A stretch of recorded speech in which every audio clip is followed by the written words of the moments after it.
Good morning, Ting, and we are now live. Okay, very good. Well, good morning. I'm Ting Sun, Chair of the California Workforce Pathways Joint Advisory Committee, and I wanted to thank everyone for joining us today.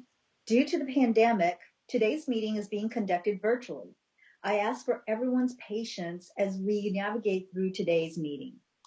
All right, so we're being broadcast, and interested parties can view the broadcast by visiting the California Workforce Pathways webpage and click on the live stream link.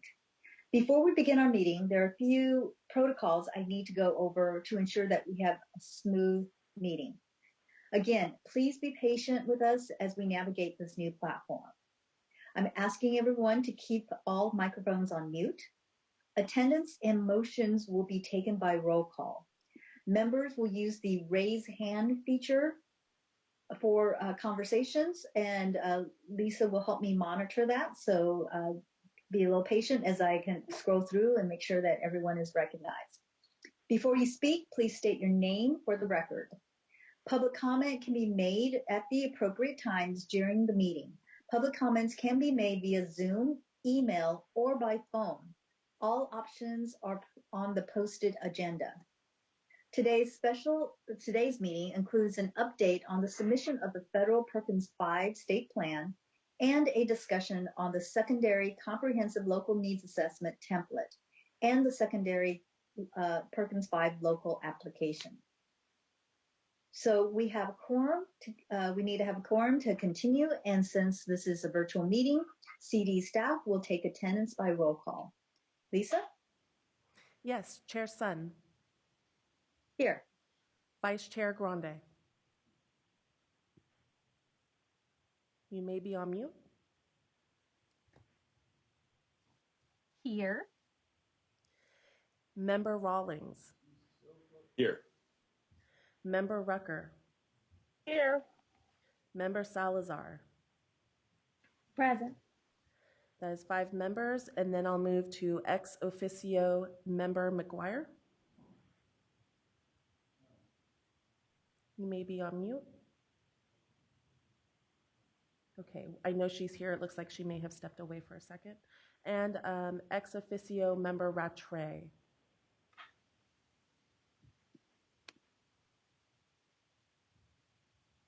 We do not see Member Rattray, right? Yep. Is that correct? And Member McGuire, can you, for the record, say that you're here? I'm here. I'm not on mute. I don't know what's going on. Thank you. Oh, All okay. right. Very good. So we do have 6 members in attendance.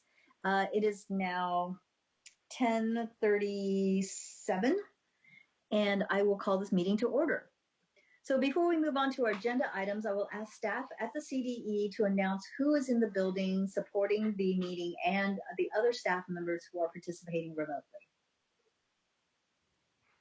Yes, good morning. So in the building, we have Pradeep Kodamaraju, Division Director of the Career and College Transition Division. We have Michelle McIntosh, Administrator of the CTE Leadership Office in the California Department of Education. You have me, myself, Lisa Reimers with the California Department of Education, and we have Stephanie Pappas with the California Department of Education.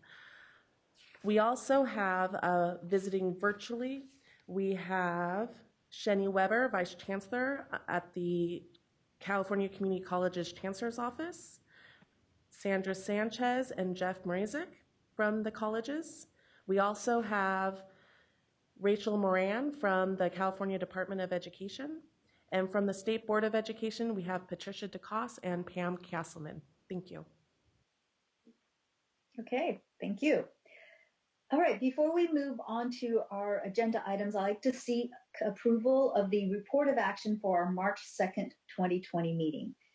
Is there a motion to approve the meeting minutes for March 2nd? So moved. And I will second. All right, so it looks like sounds like it was moved by Vice Chair Grande, and the second was Member Salazar? Yes, ma'am. Is that correct? Okay, very good. Are there any comments from committee members on the minutes? Scrolling through, not seeing any. All right, very good. I believe we're ready for a vote. Lisa? Yes, Chair Sun. Aye. Vice Chair Grande. Please unmute your mic. Aye. Member Rawlings.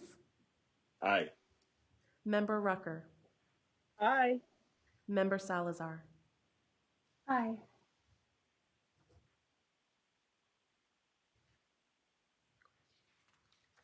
Okay, very good.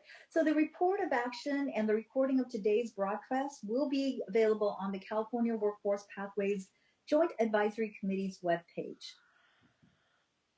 All right, so let's review the documents we have for today's meeting. I'd like again to ask Lisa Reamer to review the materials provided for this meeting. Yes, good morning, Chair Sun and members of the committee. Today's meeting consists of 2 items. Item 1 is focused on the Perkins 5 state plan submission and the flexibilities that the United States Department of Education gave the states. There are 6 documents for this item. You have an agenda item, there are presentation slides, and 4 attachments. The first 2 attachments are letters from the United States Department of Education, Office of Career, Technical, and Adult Education. The third attachment is a letter that the California Department of Education sent to local eligible agencies.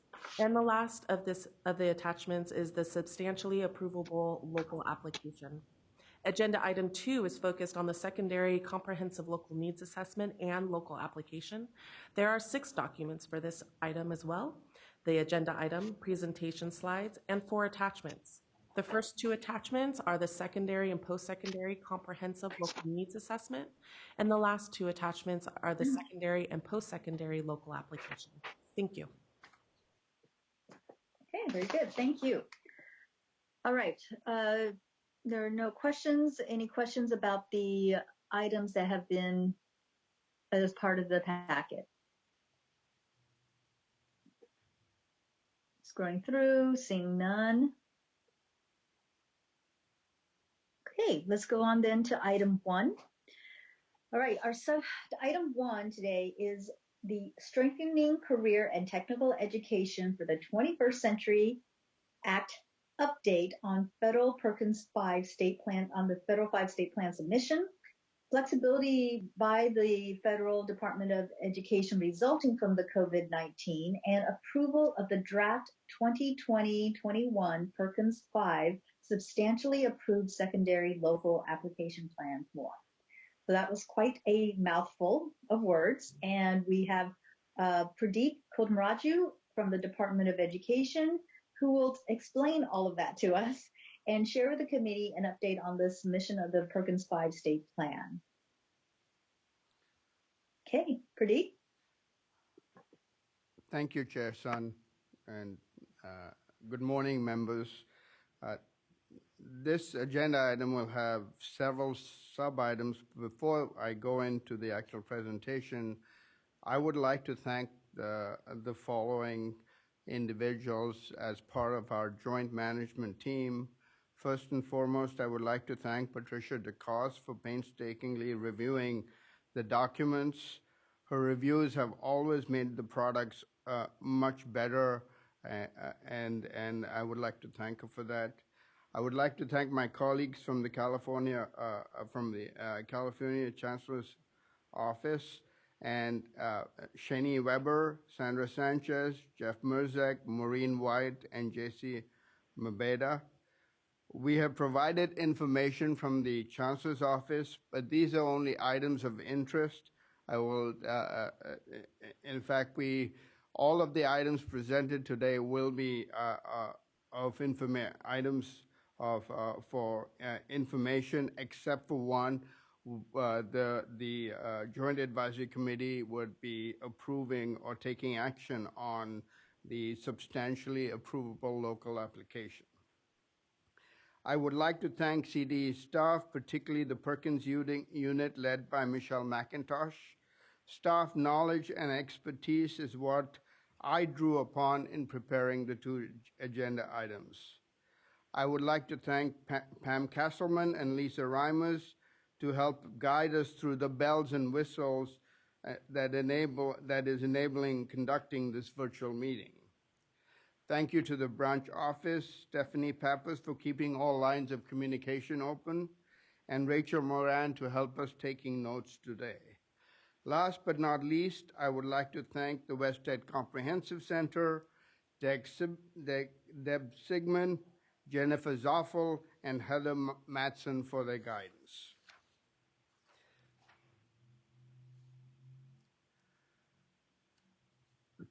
The slide here is basically we just want to we will see this slide at the end of the agenda item, but we just wanted to give the audience listening in that this is the protocol that we would be following when seeking public comment.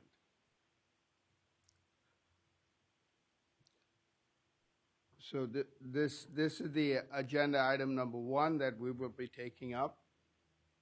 So the presentation overview basically is we have 4 sub-items there. One is the update on the federal Perkins 5 state plan submission, an update on the California state plan for CTE, flexibilities by the U.S. Department of Education resulting from COVID-19, and the approval of the draft 2020-21 Perkins 5 substantially approvable secondary local application form.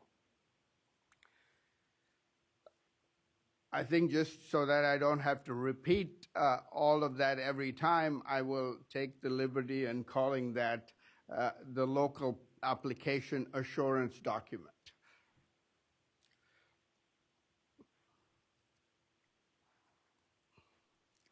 So let me first start with the update on the federal Perkins 5 state plan submission. The plan was approved on March 2nd, 2020 by the California Workforce Pathways Joint Advisory Committee at that meeting, and then forwarded to the State Board of Education. After review by the State Board of Education, the State Board of Education approved at their March 11th, 2020 meeting and forwarded that to the governor's office.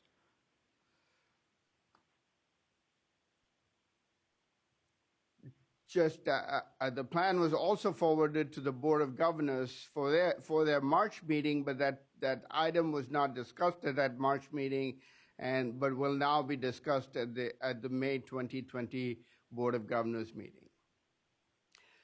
The governor's office, in their review, used a staged approach. The initial review was done by the Department of Finance, and and I will go through in a moment about what points that the Department of Finance looked at. And there were several things that the Department of Finance asked us to look at and provide additional information. There was a whole section in the finance part of the plan which talked about the maintenance of effort. And I would like to thank the Department of Finance staff, particularly Amber Heard, to help us through the process and refine that table in the plan. And we were able to pinpoint what the maintenance of effort was on the part of state to support this federal grant.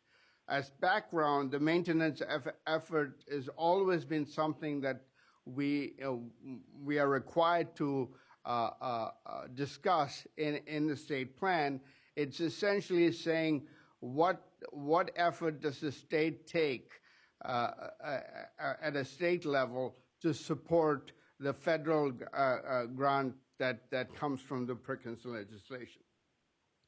In addition to the maintenance of effort, the Department of Finance asked us to look at the teacher and faculty preparation section, and they specifically related that to in reference to the policy recommendations that were placed in the plan. They helped us streamline those policy recommendations, and the rationale that was provided to us, that they wanted to make sure that those policy recommendations did not create any significant cost to the state. And keep in mind that this was prior to all of the COVID-19. So when we had that discussion, we were still just getting into a lot of the COVID-19 issues, and so clearly that's much more critical now than even when they asked us to look at those. We will revisit that streamlined approach when we discuss when we start developing our California state plan for CTE.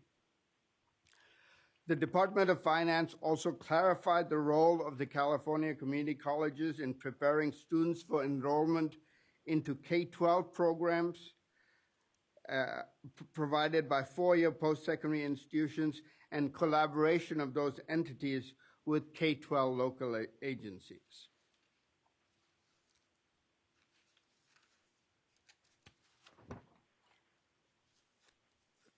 The Department of Finance also clarified Budget Act references and cited budget amounts for the adult education delivery system. Last but not least, the Department of Finance provided clarifying comments that they felt were overly broad and had views that finance believed were misaligned with the administration, and those amendments were made in the document.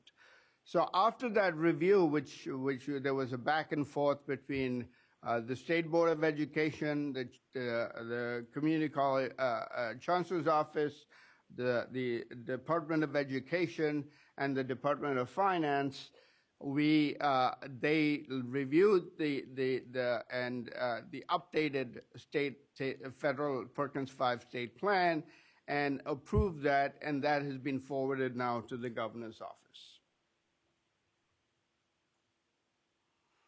So we are now awaiting final decision by the governor's office, and there is we were. In the meantime, as all of this was going on, as we know now, the U.S. Department of Education provided states several flexibilities regarding the implementation of federal grants, and one of them was the Perkins 5 grant. And it started with, they gave us flexibility with regard to the submission of the Perkins 5 state plan, and that's actually documented in the memo from March 27th, I think. And in that memo, they gave us two options. One was to delay submission to June 15th. They also gave states additional option to go all the way to September 15th. We have been informed by the State Board of Education that it is likely that we will be able to submit by June 15, 2020. And as a result of that, once we get that the document back from the governor's office, we've already put into place a process for submitting the updated and final document into the U.S. Department of Education portal for submitting the plan. Okay, thank you. We'll have you, yes, thank you. So we'll have you pause there and see if there are any member questions regarding this portion of the presentation. Please use your raise hand feature, and I'll scroll through. And Lisa, I may need your help on that because I don't know if I can actually see the raise hands. No problem. There is one raised hand from Member Rucker. Thank you. Member Rucker? Thank you. Dr. Kodamraju, my question is on the particular changes that were made, but there were several different changes the Department of Finance asked you to amend into the plan. And in the explanation you gave, they do not seem to be, and in the review I was able to look at, they do not seem to be substantive changes. So let me ask you, in your opinion, with the requested edits and corrections that the Department of Finance made, does it substantially change the focus or intent of the plan to support the development of the workforce delivering these high quality programs, as well as the development and support of existing programs, particularly in our county offices and through the various agencies that would receive the funds? Does it change their substantial relationship with the department? The short answer to that is no. I think basically in the two major areas in which they focused on, one was the maintenance of effort. I think when in the transition plan, we put a lot of our state programs, almost to about, that came up to close to $1 billion. And so they went back and looked actually at the legislation, and then we fine-tuned that to bring that down where it included those state programs that met the letter of the law. So that's really from their perspective, it was a good, and my perspective, it was a good lesson for all of us in terms of what gets included in that maintenance of effort. The second one was in the teacher preparation. If you recall from the plan, at the end of that section, we had a list of policy recommendations that we had suggested that this was something that we would take into consideration in the implementation, and the Department of Finance felt that maybe that's something that can be discussed later on, and then did not want the state to commit to all of that within this plan. And so that's why that was amended. But the short answer, as I said before, was I don't think the plan changed any substantially. I think there was marked improvement on the maintenance of effort, and the document was refined quite well by the Department of Finance. Okay. Yeah, in looking at what was done concerning the teacher preparation section, I recall during our meeting, we were concerned about the breadth of the content that was included, and we were clear that a lot of what was included wasn't actually necessary for the plan and didn't actually address the prompt. So I'm glad to see the way that section was revised, because I think in the end addressed some of the concerns we raised about how that information actually addressed the prompt. And then on the maintenance of effort, because that is one of the fiscal accountability requirements, I suppose I'm concerned knowing that there is going to be a significant revision of the budget because of the anticipated budget shortfall and the deficit. I'm wondering if later on the board is going to be asked to submit a waiver concerning the maintenance of efforts requirements. Do you believe the department significantly pared down the fiscal information provided about the programs that would be covered by this grant, so that we would still meet the fiscal accountability requirements for maintenance of effort despite the deficit? Well, Member Rucker, I think in the federal legislation, there is a one-time exception for states to take with regard to maintenance of effort. I'm thinking that that question about getting a waiver on maintenance effort has been submitted to the U.S. Department of Education, but no further discussion has taken place, and I think they're aware that it may be a more general waiver that they may provide down the road and not allow states to take that one-time exception. And so we're still waiting to hear from the U.S. Department of Education about that maintenance of effort. But in the legislation, there is a provision that allows states to do that. But I think there's both the Advanced CTE as well as the Association of Career and Technical Education, the national CTE groups are having conversations to make sure that maintenance of effort waiver is separate from that one-time exception. Okay, thank you very much. I appreciate your responses. Okay, any other member comments? Scrolling through. Wanted to note that ex officio member Ratri has joined us. Hello, good to see you. Okay, and any other comments? So I just wanted to ask, I agree with Member Rucker that there were some extra language in the application, and I'm fine with the Department of Finance's suggestion that we take that language out.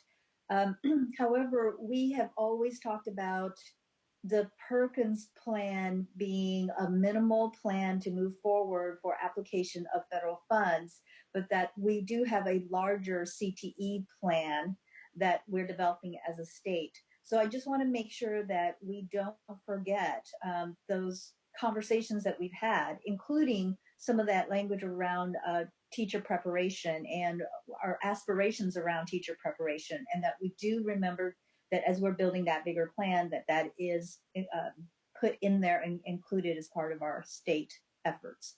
So, and I do wonder when we will begin on that. I mean, we should begin now. We've begun on it, but when I want to make sure that at each of our meetings that we don't forget that, and moving forward that we continue to make sure that we not just taking care of business at our meetings, but also moving the work on the state plan. Budget issues aside, completely understand that, but I think we still need to work on a strategy. So, Member Sun, Chair Sun, basically, I will talk briefly in a moment about the California State Plan for CTE, and how we are looking to move forward on that. I think the teacher preparation discussion now throws a new twist into it because of COVID-19, particularly as it relates to CTE teachers, and that's probably a well-meaning and a meaningful discussion that we must have with regard to how CTE is going to be implemented in this new distance learning environment, even if we move to a hybrid situation because of social distancing and everything related to that, that actually changes how teachers operate within the classroom.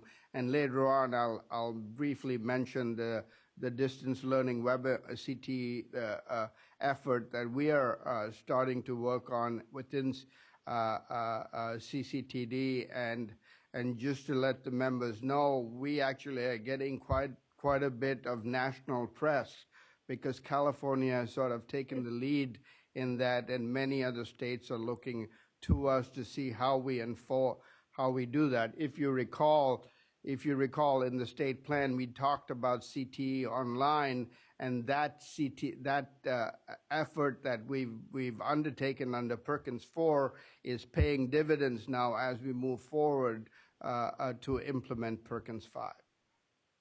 Very good. Thank you. All right. I'm again doing a quick scroll to see if there's any other comments, questions on this section of the report. Okay, I'm not seeing any, so please go ahead. So this is what the update on the California State Plan for CTE. We have been continuing to have discussions on the Comprehensive State Plan for Career and Technical Education, CTE, and we've had discussions like what would CTE look like in 2030, and what are sort of the pinch points that we need to address that aligns both secondary and post-secondary, but also connects to our different to the workforce system. But in the meantime, we had COVID-19, and we are now taking those disruptions as an as a framework for creating new opportunities to move forward. We've been exploring how different ways in which high-quality college and career pathways will be offered in the future, and what changes would be required for administering CTE by local secondary and post-secondary career pathways. I'll give you an example that we may have to look at as we move forward. I know Michelle's team and we've been having internally about the definition of a concentrator, which requires a 300-hour, a minimum of 300 hours. But given the current environment and given that everything has moved to distance learning, how do we do that, and can we afford some flexibility?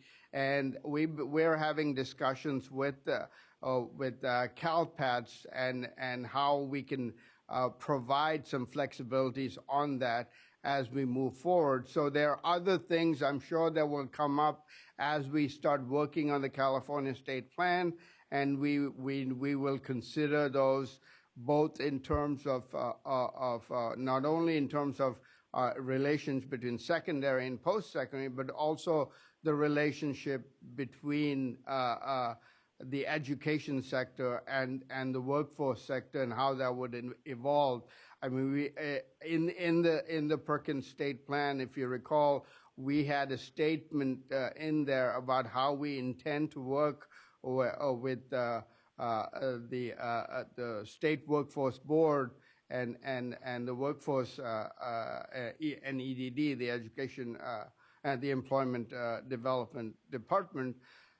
That now may have to take a different light given how COVID-19 is going to operate, particularly as given, as you heard this morning, the unemployment rate has quadrupled basically from a month ago to about 14%.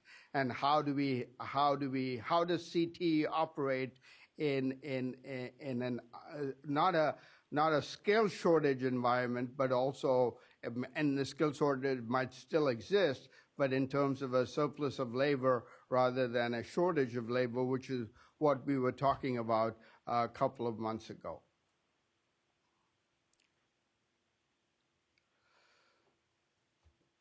So I'll stop here again, and if there are any member comments on this particular topic, subtopic.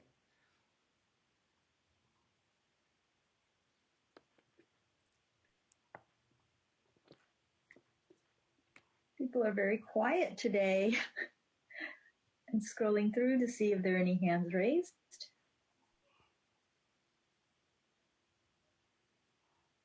All right, I'm not seeing any. Okay, Dr. Korimaju, I think you can go ahead. Okay, the third sub-item in this agenda item is looking at the COVID-19 flexibilities with regard to Perkins 5. I mean, Office of Career and Technical and Adult Education, OCTE, at the U.S. Department of Education issued two letters, March 27th and April 10th of 2020, and you have those as attachments. In those letters, they discussed several things, but relevant for today and the present this particular meeting is, as I've discussed, flexibilities with regard to providing for the state plan submission, and we let the Department of Education know that we will we will delay submission till June 15th of 2020, and that has been granted by the U.S. Department of Education. In addition to the state plan submission, Ed also provided flexibilities with how local recipients of Perkins funds were to submit the local application. And that's where the term, and if you read those attachments, the term substantially approvable local application came about. And so CDE then sent a letter on April 17th asking local recipients to delay submission of local application. We had indicated, and later on I will talk more in detail about the process that we had undertaken prior to COVID-19, but we had asked them to delay submission of their local application, and were asked and then asked to create to prior discussion in the joint management team and elsewhere, create a substantially approvable local application for local recipients of Perkins 5 funds. So again, once again, if there are any comments on those flexibilities that are awarded, and I can add a little more context to that as you have questions.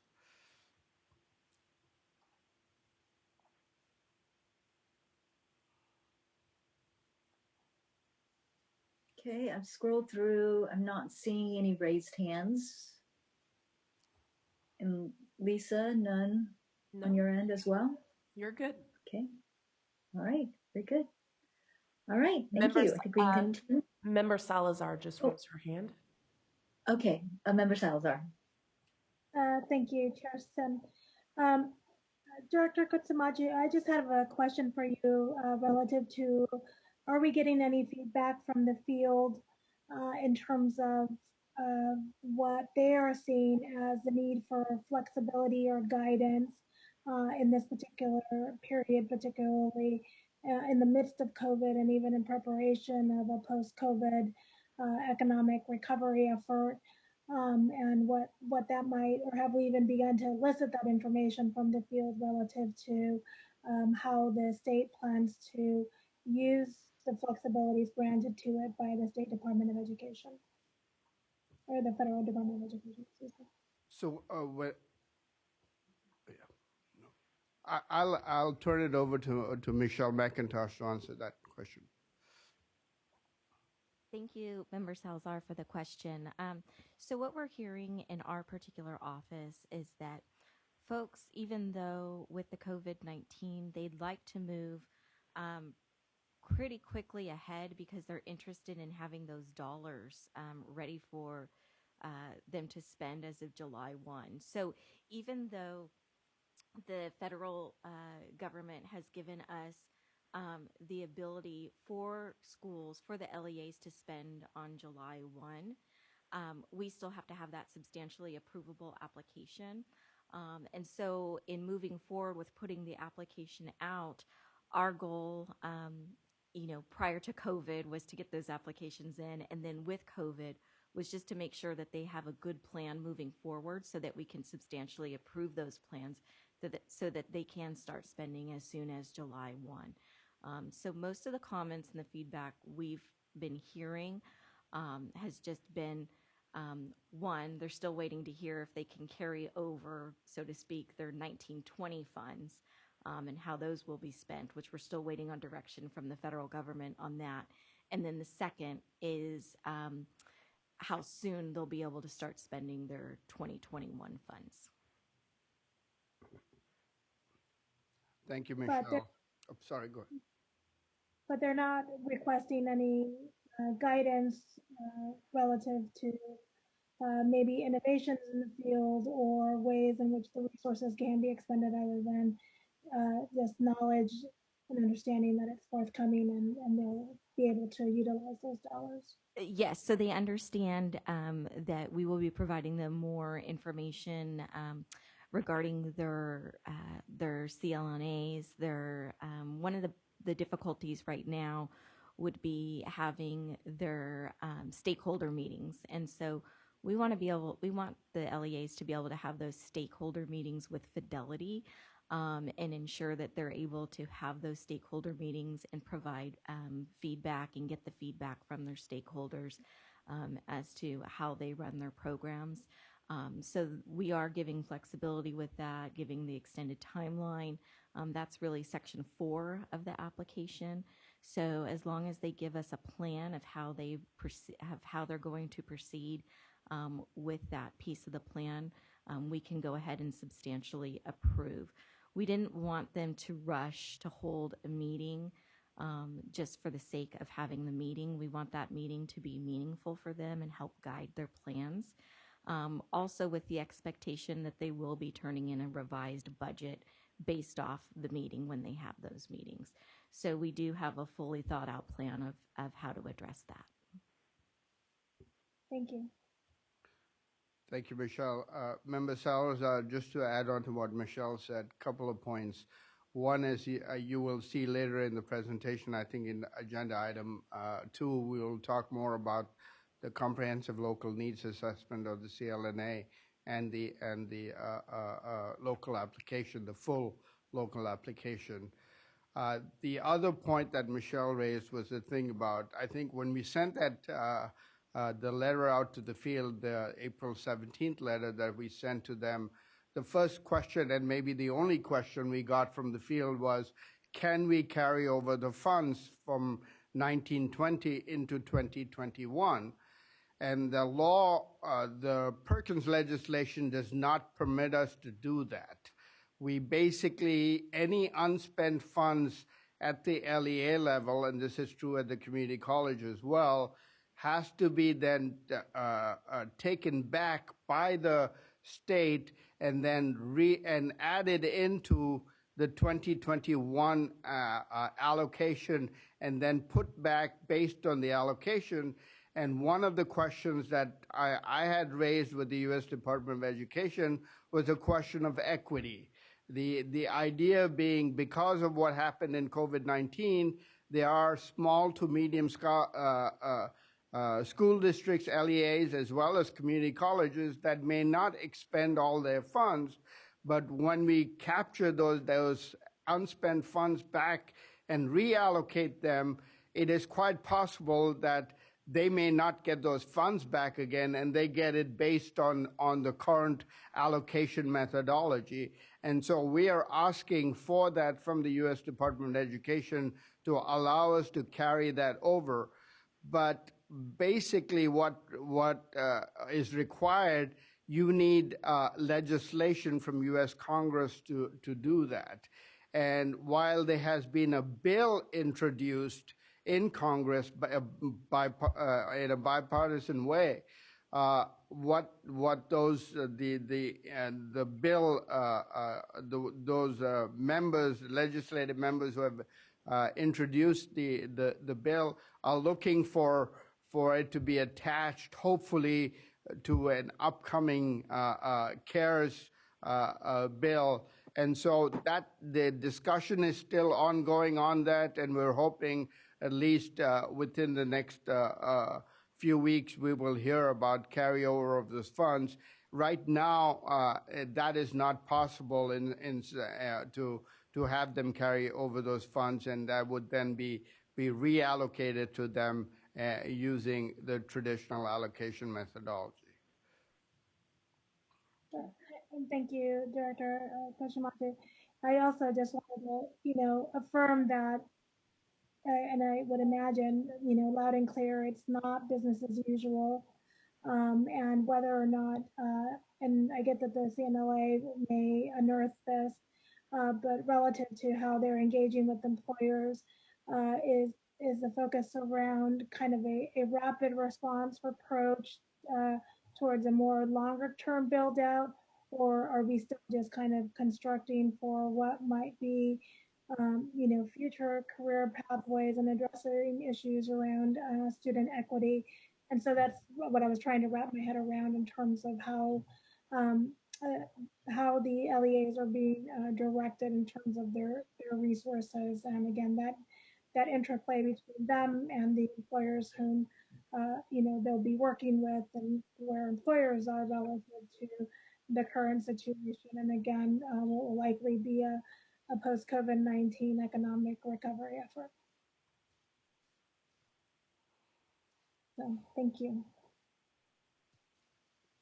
Yeah, and I think for me, to Member Salazar's point, that if there are leftover funds, wouldn't it be administrative administratively to try to send some money back, or to go back and forth a little bit, that we actually encourage them to look at innovative ways to utilize the funds they currently have. Because certainly if it's around I don't know, just distance learning type of equipments or something along those lines, they could have more flexibility on utilizing those funds for something like that, right? Rather than just turning it back in.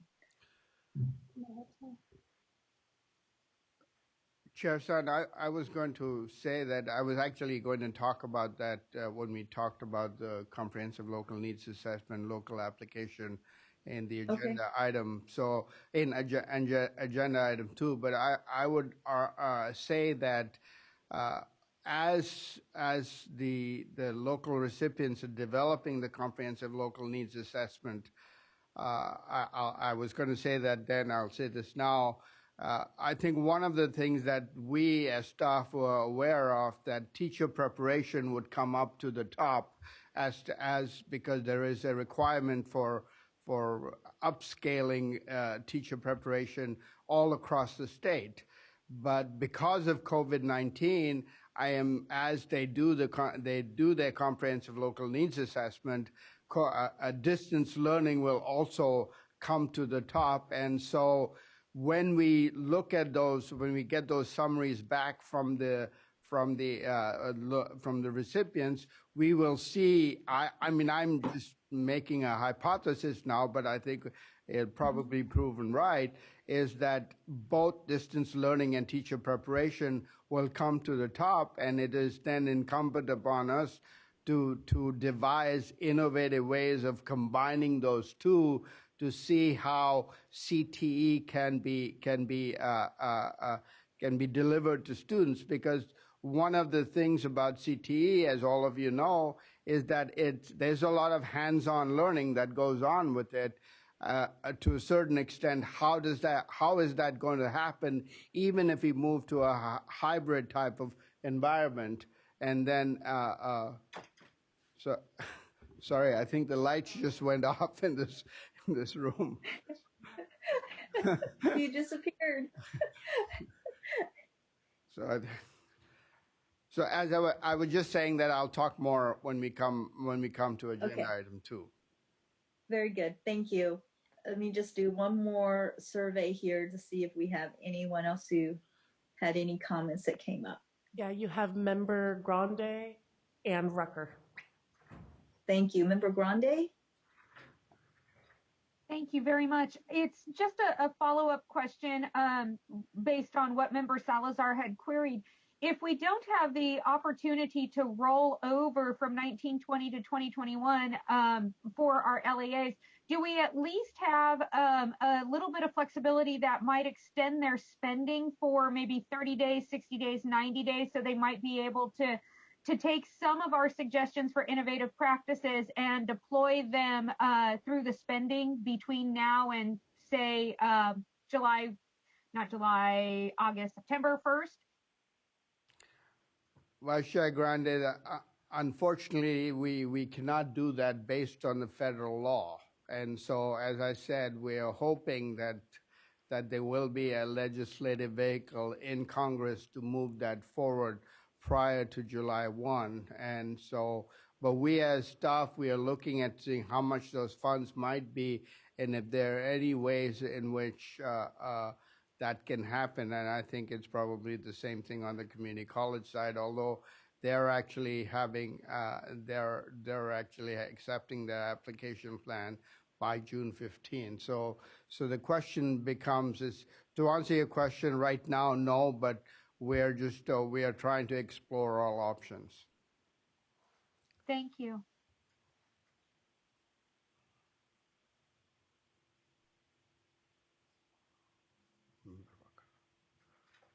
Sorry, Member Rucker? Okay, thank you. Well, as I have to admit, I'm finding it very frustrating to know that options for the current LEA to spend their current funds, it is, and I'm sure they're quite frustrated at the interruption of their programs because of the impact of COVID-19. And yet at the same time, while I was listening to you, I started going back through the plan and going back through the regulations and looking at what the acceptable uses are and what the appropriate uses of the funds can be right now through this current fiscal year. And also what flexibilities that the programs have for redirecting or reusing their funds. In the CARES Act, there was a great deal of flexibility granted to LEAs concerning the use of the federal funds they receive from the Every Student Succeeds Act and their Title I programs. And there was additional flexibility extended on the timeline for submitting their school plans and their improvement plans for accountability, so that in California, schools have an additional 5 months to submit their program improvement plan. What I suppose happened was in the rush to provide this additional funding that schools are going to receive from the CARES Act, from a couple of different funds, as well as to create the flexibility for LEA programs for the education funds they're already receiving from ESSA, that somehow Congress forgot that there are education funds provided from other acts or other titles under the Federal Register. So I also, this question comes because I'm also looking at what the waiver requirements would be. I think we're going to have to incrementally pick apart the discrete elements for the funding and the plan implementation part of this work. And maybe even, I recognize that going forward, there's a lot of work and some heavy lifting the department has to do for the grant making part and the applications that have to be submitted. But I think that there is an opportunity for the state, through action from the state board, to seek a waiver concerning some of the funding and some of the timeline that the LEAs have to have in considering how to do their programs with the COVID-19 impact. I also would encourage, based on the flexibility that we currently have in the definition of acceptable uses, that some new guidance be provided to programs about the ways the options they currently have for acceptable or appropriate uses of the funds and the flexibility that they currently have, because there are some things that are currently existing that programs may not be aware of. We're so boxed in with how we've always done things and what we've always done. That's what we struggled with at this panel, to try to rewrite and redirect the development of this Perkins 5 grant. So I think it may that the field is all slow to respond to look at what it means to turn in a different direction and use the flexibilities they currently have. And maybe the department staff, with their expertise about not only the conversations they've had with the feds, but also what is in the plain language of the current grant we have, to maybe give some additional guidance to the field about what to do. And I'll give you an explicit example. One of the acceptable uses of the funds that districts currently receive is to provide development and leadership training for their program coordinators. So, Dr. Kodamarajan, you can start smiling right now, because I think you already know what I'm about to say. So, for the one teacher on your statewide advisory group who is having difficulty being funded and supported by her district, it's actually an acceptable use for leadership activities for the district to pay for her substitute to receive training and to participate in the work of developing this state plan. Yet there's no guidance from the Department of Education to give examples or scenarios to LEAs about how to use these funds. So I suggest we might need to spend a little bit of time creating those opportunities and creating those funding explanations, because there is still time for districts to do other work and to redirect the energy of the work they're doing right now. Further, we need to look at what opportunities we do have to submit a waiver, so that because what was already considered for LEAs concerning the use of ESSA can also be considered for these Perkins funds as well. And I think we probably need to consider how to use the waiver process to accomplish what has already been accomplished by the CARES Act for Title I funds and ESSA.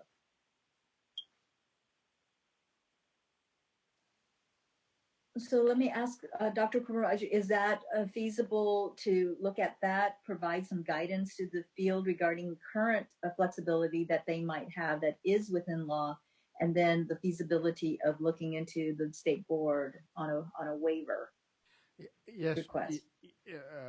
sure, son. We can look into that, and we can look at, because they, all of the LEAs have unspent funds now, and we can give them guidance as to where they can spend those funds in terms of trying to prepare for implementation next year. The other piece, I will concede that, as Member Rucker said, that a lot of times when the U.S. Department of Education has discussions about other federal grants like ESSA or IDA or other federal grants, they tend to forget that they also have a Office of Career and Technical and Adult Education that deals with the Perkins grant.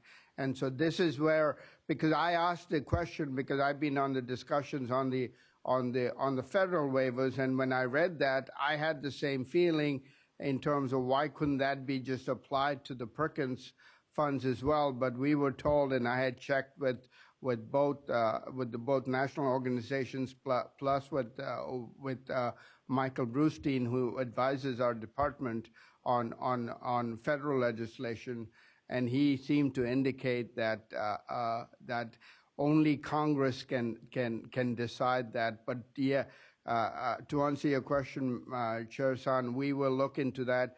At least try to see how we can direct some of the unspent funds this year into activities that may be useful for them next year and beyond. Needs of the students who are in these programs for the programs to stop. Kristen Montoya, who is on your statewide advisory committee, is a culinary arts instructor, and she's continuing her work with her students through creating YouTube lessons and YouTube videos and demonstrations. There are still opportunities to provide training and to give students access to their curriculum and to their programs, but there clearly needs to be guidance on how to do this and on ways to make sure that students continue developing their training, need to have opportunity to develop their skill set and the work that they are learning and the skills that they are acquiring in their programs. I just believe we're not thinking through things to do. And by the way, for those of you who've never seen Kristen Montoya's work as an instructor, I highly invite you to go to her YouTube channel. She could put some of those current TV cooks and programs to shame. She is very proficient, and her students are benefiting greatly from the work that she's continuing to do through her distance learning activities. And I think it's an excellent model to look at. While I recognize that other programs like Commissioner Grande's program in the career field she's in, we might not want to see those videos, but at the same time, I just believe there is work that could be done to support the students, and that there's no reason why the programs and the training opportunities for the students has to stop altogether.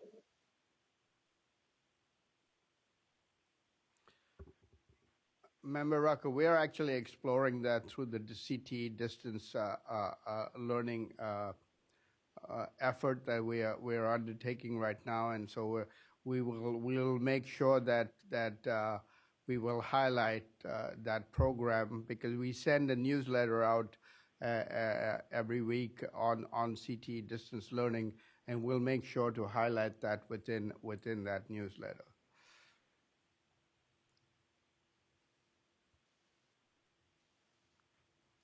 Okay, thank you. Very good discussion. Let's see, just want to give one more chance to see if there's anyone who wanted to make any comments or ask questions. Okay, I am not seeing any. And Lisa, if you'll double check with me. Yep, you're clear. Okay, very good. All right, Dr. Kumaraju, go ahead. Thank you, Chair. So the last sub-item on this agenda item is the substantially approvable local application. Just to set the frame of reference, these are the components of a local application plan. We ask all of this information, and this has been pretty standard for even in previous iterations of the Perkins legislation.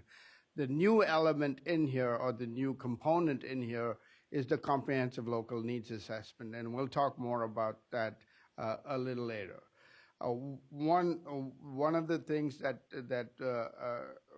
we need to set the stage about is that this is an electronic application, and it is entered into the program grants management system that has been developed by our division, and that is the grants management system we used for Perkins 4, and I think prior to that as well. So it's it's still we are working through that, and we made changes to that electronic system based on the new requirements under Perkins 5.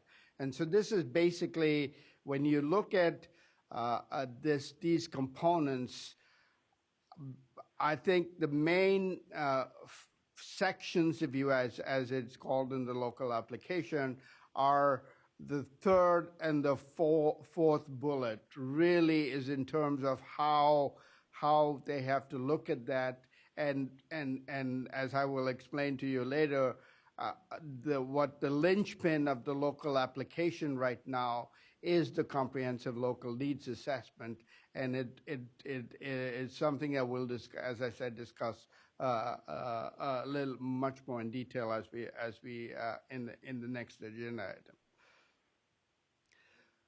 So what is the substantially approvable local application require and allows for? It is, and you have the attachment. It's attachment 4 in your packet. It's written in a manner that is familiar to local recipients, and we've added in information that is new, which is the comprehensive local needs assessment.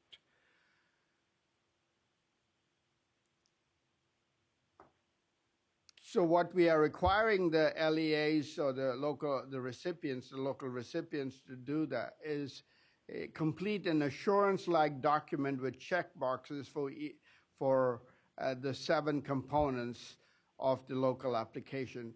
One of the things that when you have reviewed, as you have reviewed this attachment, because of compliance reasons, we had to take out the check boxes, and we had just put a statement below saying that these were like an assurance statement. But I would submit to you that when you come to the action portion of this, that you would allow us to go back and put the check boxes in, because we want the local recipients to look at every single item in that substantially approvable local application. So the purpose of this substantially approvable local application is it permits them to begin using the 2021 Perkins 5 funds. Let me sort of also indicate to you that this is not a grant. It is really an allocation to them, that it's a reimbursable process. So they would have to submit, even as they're developing the 2021 full local application, they would have to submit receipts to the Department of Education, and we would verify whether those expenditures are eligible. So it is different in the sense that while we let them know what their allocation is on July 1, for them to spend those funds, there's another process that is in the local application that allows them to work through to essentially make sure that the expenditure items are are eligible or meet the eligibility criteria. So this is the timeline that we're asking for. We asked that be sent out on May 15th to the local recipients. And then we'll ask them to complete those forms and send it back to the Department of Education by June 15th. And we will then keep that as a matter of record at the CDE. And then they will continue to work on their full local application.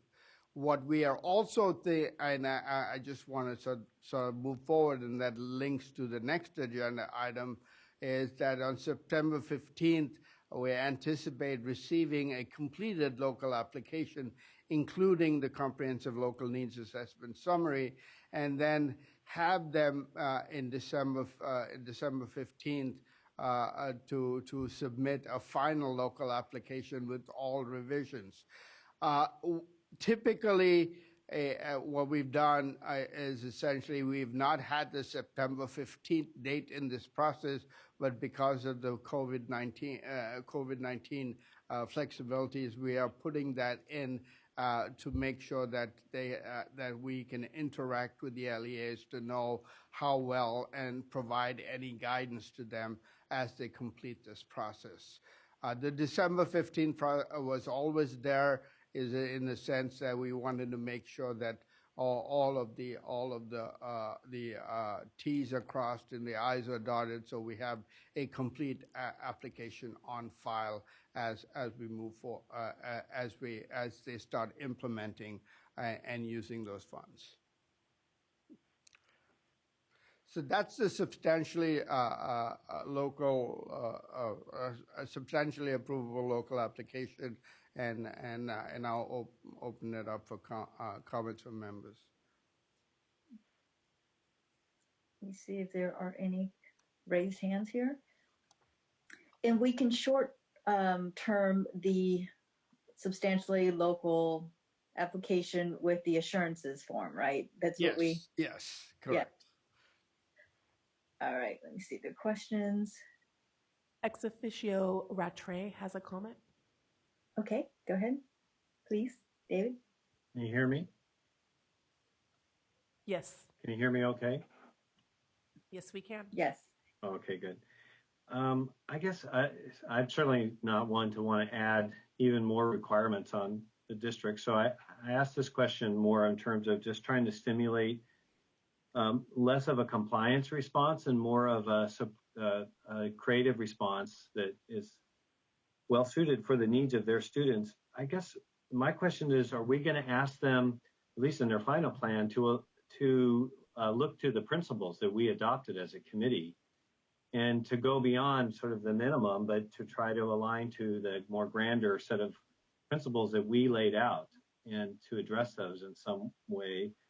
And also, I wonder, are we going to invite them too to say, what can we do? What support do you need from the state? What support do you need from other partners that would enable you to even be more effective with your resources and with your plans? Because I always hesitate just a one direction, like you shall do this or else, versus how are we going to do this together? So it just seems important to invite them to tell us what help would they like to see from the department, from the systems and the partners. And then just lastly, what innovations are you planning to do, and what innovations do you need help with to deal with both the current crisis, but also just in general? So I'm just looking for something that goes beyond a compliance document, I guess, is what I was pulling for. So, Member Radford, thank you for the comments. The substantially approvable local application, or the assurance form, is essentially, we are doing that to meet the federal requirement that is so that we can actually legally send out the funds on July 1. Or let them know about what their allocation is. To answer your question about how they will be looking to the future and looking at innovation and looking at how they can work through the new environment, it's really in the comprehensive local needs assessment that they will be looking at. As I said, we had sent this application out earlier initially, and then we've delayed the acceptance of that application. And one of the things that they had to do was to talk to the stakeholders. I am sure those early conversations that they were having in those stakeholder groups are probably not as relevant right now as it is in this new environment, and they would have to pivot in some way to this new environment, and that would change in some sense both their needs and strategies as they move forward in implementing the local application. And that's the reason why we were looking at that September 15th date, is because we can look at those applications and sort of have staff help them guide through that process and give them some feedback so they're moving in the direction that you're suggesting. So by the time December 15th comes around, we will have them move in the direction of innovation and looking forward in terms of implementing the Perkins 5 legislation. Michelle McIntosh will add something. Yes. Also, one of the things that we do look at and what we're developing right now happens to be what we've done in the past. We've had the 11 elements of a high-quality CTE program, and we had a rubric that was tailored to those 11 elements. And so what did that look like at the local level? And folks could use that either for their district or even at the classroom level. And that was one of the first pieces when somebody applies for the Perkins funds that we have them look at to determine if they're high quality CTE as part of applying for the funds. So one of the things that we would be doing is actually taking a look at now the 12 elements, developing a rubric for the 12 elements that we now have, and using that as we move forward in the future. So that's something that my team is currently working on. And just to add, I think once we get through this sort of requirement process, one of the things that we will be doing as staff is to having conversations with the field with regard to the local application and trying to hear from them some of the issues that they might have in this new environment. So we will be having webinars and throughout the summer to try and get them positioned correctly in terms of completing those applications, not only for September, but December as well.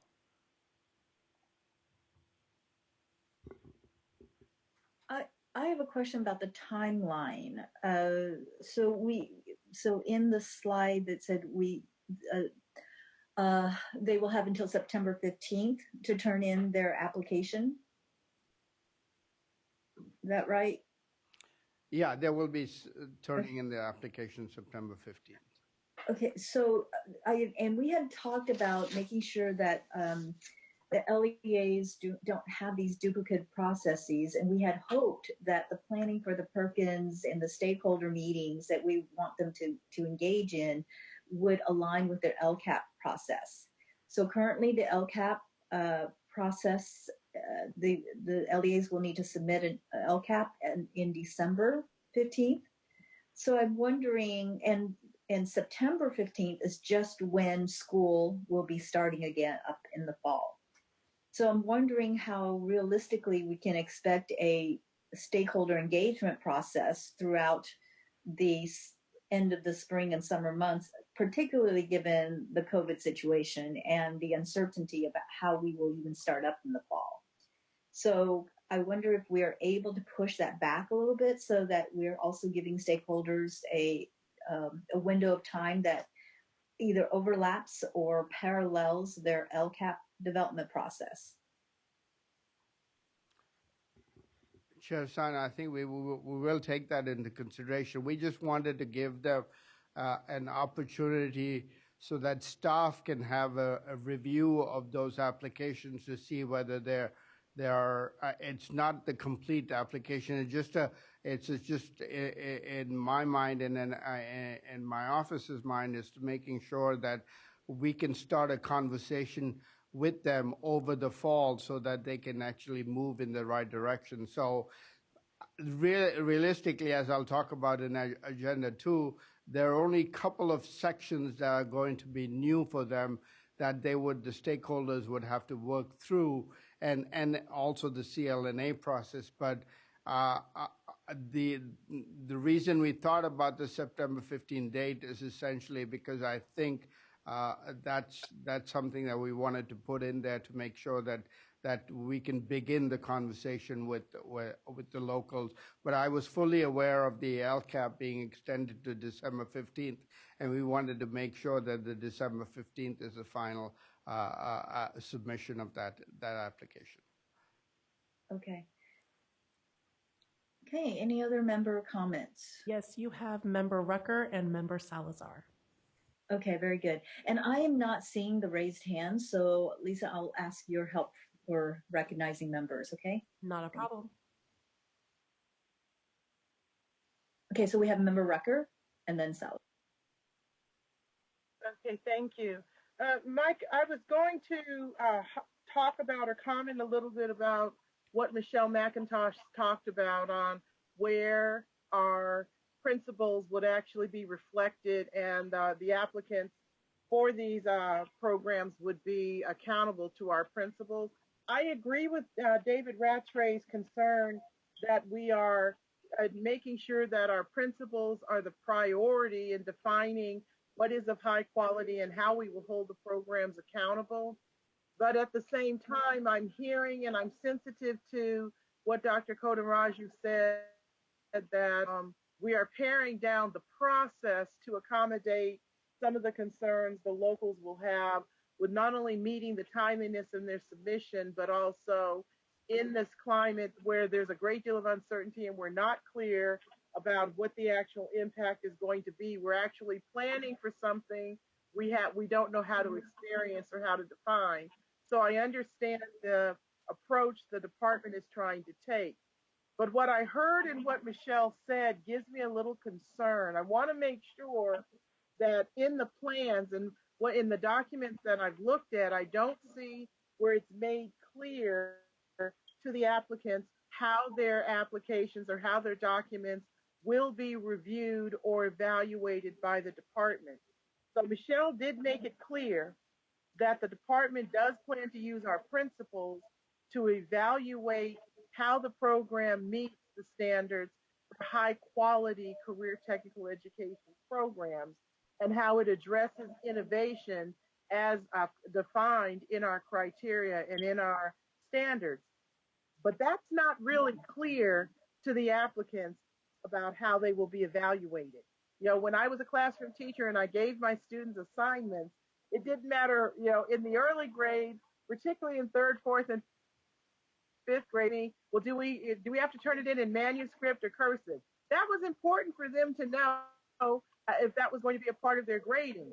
Older students would ask me about whether or not they had to use a certain number of vocabulary words, turn it in ink, or if they were required to use a certain form or the 3-division paper. So it's important for the participants who are submitting these grants to know exactly what the criteria is.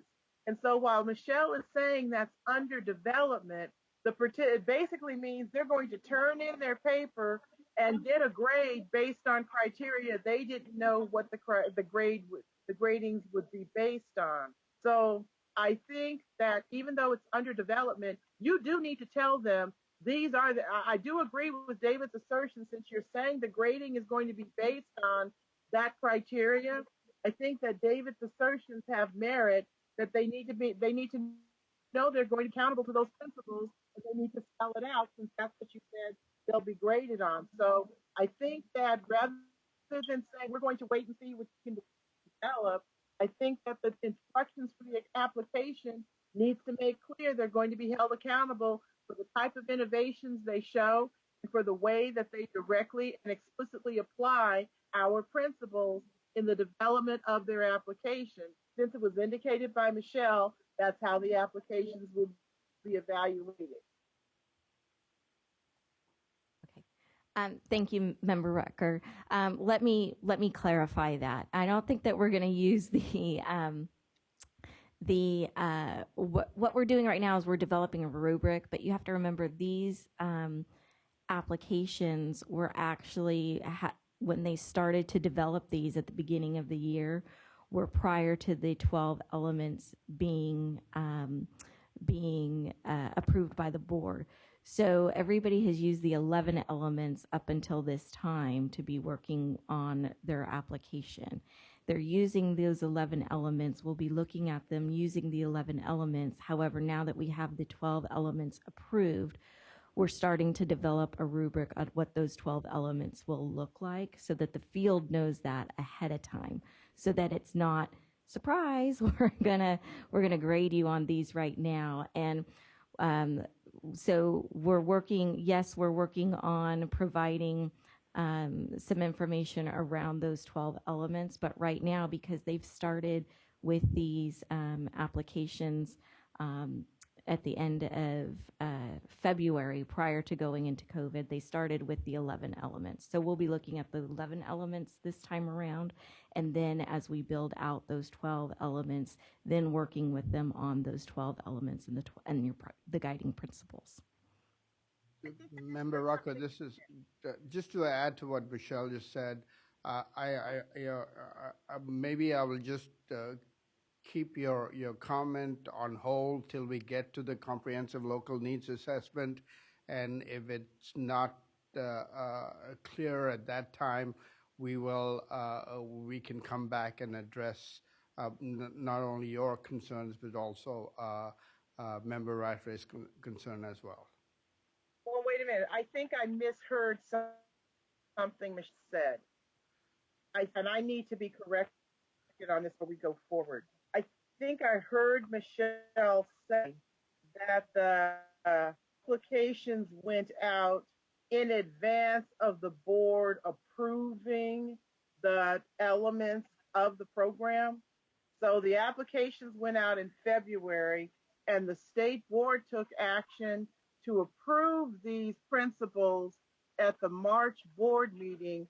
So you're saying the applications that were supposed to be predicated, the principles that the board was going to take action on approve, went out to the field before the board approved it. Did I mishear that?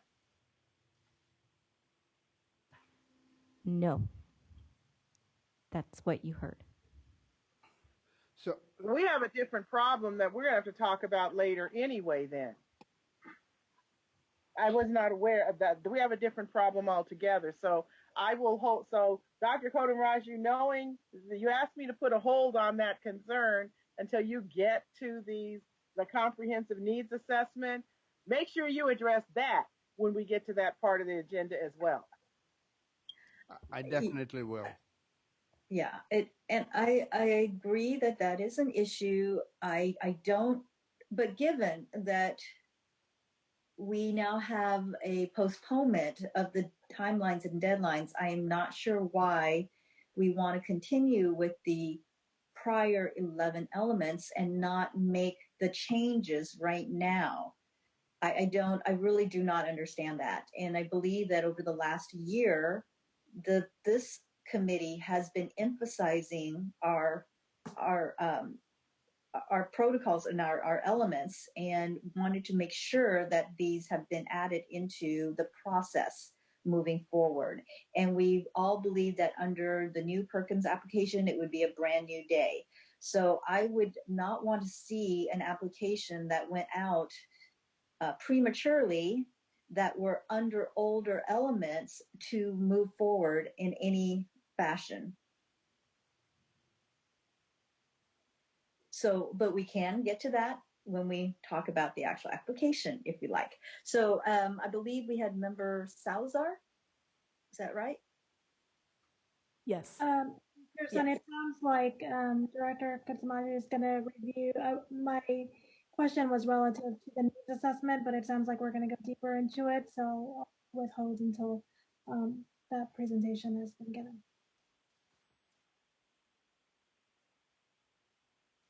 Thank you. Do we have any other member? I am not seeing any more member comments. Okay. Okay, thank you. So with that, let's finish this part of the presentation. All right, so at this point, then we will take any public comments. If you are, I need to find my script here. So we'll take public comments at this point. You will see on the screen in front of you, there are 3 ways for which you can come in and make public comments. On Zoom at the address that is on the slide currently. You may also email, and you may also phone in. In all instances, please provide your name and affiliation and the agenda item under which you are making your public comment. And we would appreciate it that if you could keep your comments to 1 minute to 2 minutes. And we will pause a little bit here to give the public an opportunity.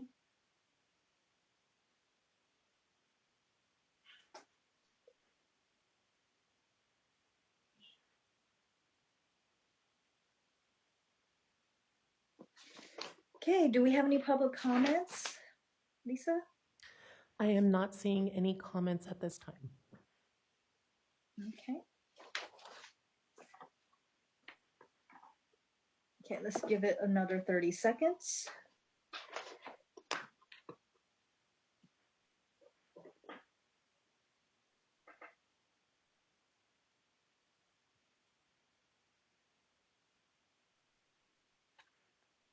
Okay. All right, if there are no public comments, at this point, is there a actual action item for this item? Don't believe so, it was just information, is that right? Yeah, hold on, Chair Sun, sorry. Sharon Gleason, I see that you have your hand raised. Please make your public comment in the Q&A, or you can phone in or write an email.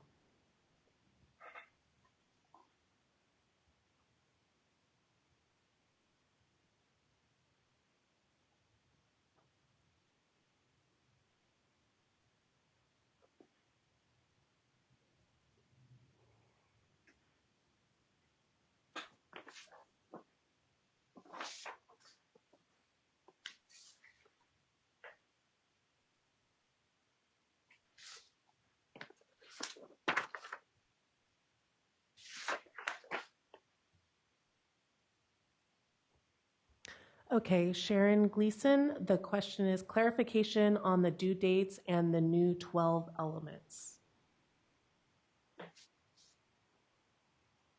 Could I have staff?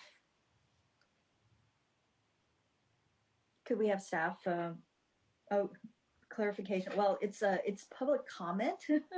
I think that we would direct I think we would direct the public comment to maybe contacting a staff member for the specifics in that. But it would be helpful maybe Dr. Kumraju or one of the staff members just reiterate again what the timeline is for the assurances document. So we will be sending out the assurances document on May 15th, subject to action taken by the Joint Advisory Committee. We will accept that or have that returned to the department no later than June 15th of 2020 for the assurance document. With regard to the 12 elements, as we've said before, I would wait to defer to our next agenda item, and maybe that will also be clear to the questioner when we get to that.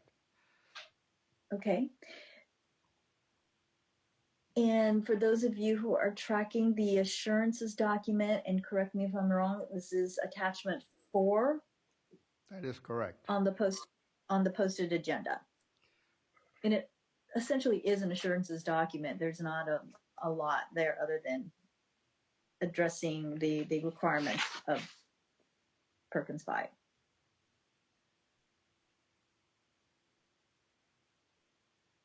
Okay. All right. Are there any other public comments that we have? None. Okay, very good. All right, so we are, so is staff asking approval of the draft Perkins 5 substantially approvable secondary local application plan form, attachment 4, which we have shortened to call the assurances document. That is correct. Okay. Any other comments or questions from our committee members on this attachment item, which we will need to take action on?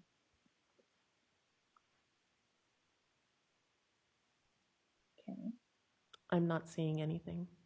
Okay, thank you. All right, with that then, do I hear a motion? I'll move to approve, Member Rollins. Okay, thank you, Member Rollins. I will second the motion. This is Grande. And seconded by Vice Chair Grande. All right. Seeing no other questions, let's go ahead and take a roll call vote. Yes, Chair Sun. Aye. Vice Chair Grande. Aye. Member Rawlings. Aye. Member Rucker. Aye. Member Salazar. Aye. Okay, very good. Motion passes. And that is it for this item. And we will begin on item 2, but let's take a break, everyone. It is now noontime. Originally, we had set lunch for noon to 12:30. Do people want to have their 30-minute lunch break?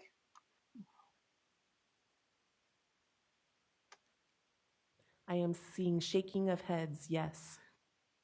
Okay, nodding of heads then. Yes, nodding, sorry.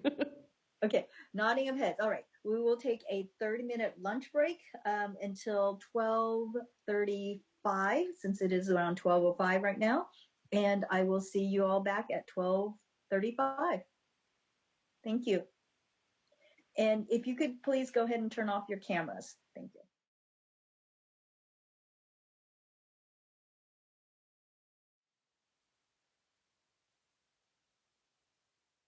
We are reconvening our meeting of the California Joint Workforce Pathways Advisory Committee, and we will begin on item 2. The subject is strengthening career and technical education for the 21st Century Act, initial review of the comprehensive local needs assessment template and the local application plans. So we are looking at moving forward what the application plan is going to look like. So I would like to welcome back Pradeep Kodamraju from the California Department of Education, who will share with the committee the secondary comprehensive local needs assessment and local application plan. And I'm going to ask Pradeep that maybe, given the conversation that we had on item 1, that you provide us a little bit of background and what has been given to the field, because there seems to be some timeline issues. It sounds like an application was sent out earlier this year, February, or maybe even earlier. So if you could just provide that, because I think it would help us to have a context for what has been sent out. I will provide that timeline, Chair Sun. Okay, thank you. All right. So again, just want to remind that the members that if you have any comments, please use the raise hand feature, and remember to stay on mute and until we can recognize you. And I ask for everyone's patience as we pause every once in a while to be able to make sure that we recognize everyone who wants to speak. And again, the reminder for those who want to speak from the public, we will be displaying prior to public comment the 3 ways in which you can sign on. You could do via Zoom, you can also go through a telephone line, or you may also post a question in the Q&A. So with all of that as a reminder, we'll move on to the presentation for item 2. Thank you, Chair-son. This agenda item focuses on the secondary comprehensive local needs assessment and the local application. I should note, although we are talking mainly about the secondary CLNA and the secondary local application, that both the community college CLNA and the local application are very similar. So with regard to the local application, that really is what is in the law, and one would have to say the same thing about the comprehensive local needs assessment. The difference between the secondary and post-secondary products are essentially because the local context differs. And so you will see that overall they look very similar, but the local context might change, does change, and that's where some of the differences might emerge.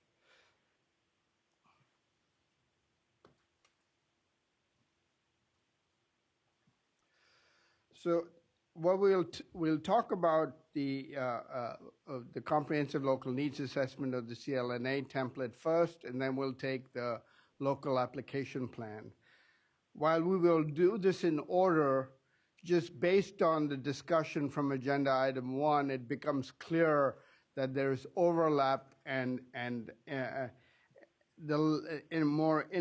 two are more intricately linked, and in essence, the two cannot be separated from each other. But just in terms of clarity, we just want to go through this in order so that you get a sense of what's in each, and then when we come back to the member questions and comments at the end, I'm thinking that they will be emerging with regard to those questions.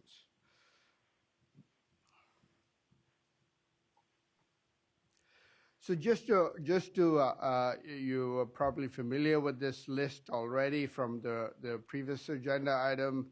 I have bolded in this, the CLNA is bolded because everything else that's on this list, as I said before, was already within the program grant management system. And just to tease the discussion ahead and the discussion we had previously from Member Rattray and Member Rucker, that we had in that where the comprehensive local needs assessment is now in the local application, there was a similar request or the local recipients had to do an equivalent of a local needs assessment in that spot. But you will see in some sense why we think this process and why I think that when the Perkins 5 legislation was written, that this became a critical item in the legislation and in the implementation of the Perkins legislation. So I will just use the word local recipients generically, but please keep in mind when we say local recipients, we actually have 3 different types of recipients. We have the LEAs that receive Perkins funds. We also have the adult schools that receive Perkins funds. Some of them are on the K-12 side, and some of them may be on the community college side. But then the third is of course the community colleges. And but I will use the local recipients as a generic term. Please note that the local application is entered electronically into the program grant management system, as I said before, and the same thing happens on the community college side in terms of their the grant application is entered electronically into the system.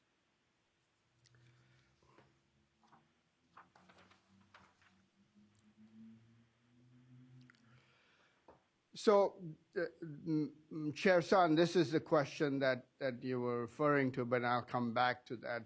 The typical submission process for the local application has always been such, even under Perkins 4 and prior to that as well. Typically, the local application is released in February to the local recipients. The initial submission is provided to the College and Career Transition Division in May. The CCTD staff review and comment that throughout May and June, and then have the local recipients sign off and have that filed at the CDE. The local plan is activated on July 1. That's the discussion we had previously about giving them authority to spend those the allocated Perkins funds. So what is new under Perkins 5 this go around is the comprehensive local needs assessment, and we'll talk about that in detail in a moment. So I want to, I don't know whether there's need for member comments, so I'll just go ahead and then we'll come back to that. So I'll just go ahead. So let's talk about the comprehensive local needs assessment. So Perkins 5, the law requires local recipients to address the following: disaggregated student performance, alignment to labor market information, requirements for sufficient size, scope, and quality, implementation of programs of study, recruitment and retention and training of teachers, faculty, and staff, and progress towards access and equity. You will notice that when we did the Perkins 5 state plan, we addressed a lot of these elements in the state plan, and I think the authors wanted to make sure that there was equivalency between what the state is doing and what the local recipients would be doing, and these six elements should look familiar to you from our discussions on the state plan. The major difference between previous iterations of Perkins and Perkins 5 is that when local recipients did a needs assessment, like, for example, we talked earlier about the 11 elements as the CTE self-review, it was typically a linear process, and it was generally linear in nature and short-term. What the CLNA does is to make planning long-term, non-linear, and recursive. So if you recall way back, I think it was almost a year ago when we first started the stakeholder meetings, we presented to the stakeholders a virtual meeting, and in that meeting I talked about the 4 Ps. Basically, the 4 Ps being planning, program, payment, and performance. The linear process I was talking about was essentially that prior to Perkins 4, all of this was done in a linear fashion. Planning first, and then program, and then payment, and then performance. What the CLNA allows us to do is to make this a nonlinear process and a recursive process as we go through that, and as I said before, a long-term process. We also should keep in mind that the CLNA is a template. It is a template that we need to provide to the field. That when I say we need, I think it was recommended to us by the U.S. Department of Education that we provide, and they asked for that within to have a copy of that in the state plan. The law itself does not require a template to be provided. All it requires is the addressing of these 6 elements. I think the template helps in particularly those that are new to Perkins and those that require, in some sense, seeing connections to other either state CTE programs or other federal programs that they may be involved in. So I think the idea of a template is well worth the effort to do this. As I understand, I think every single state, because of the Perkins 5 requirement, did put forward a template that was required. The other thing I would say is the following. Just to give you,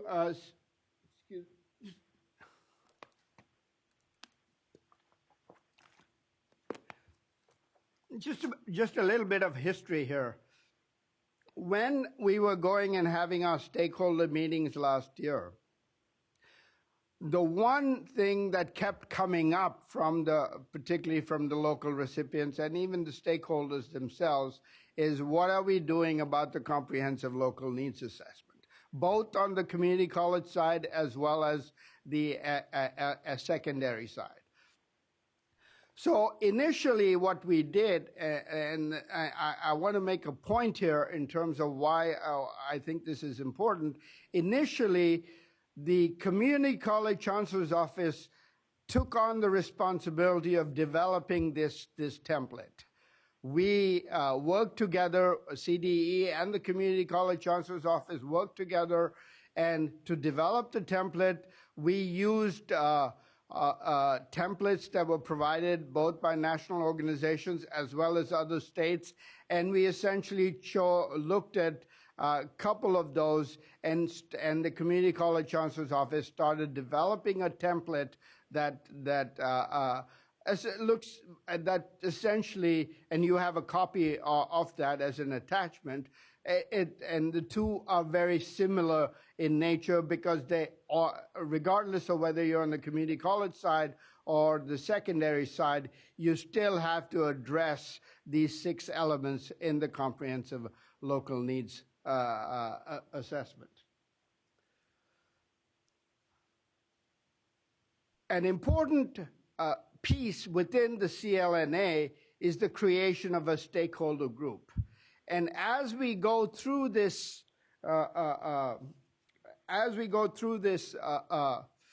stakeholder representation, it should be familiar to you that the different stakeholder groups mirror the state stakeholder group we used when we did the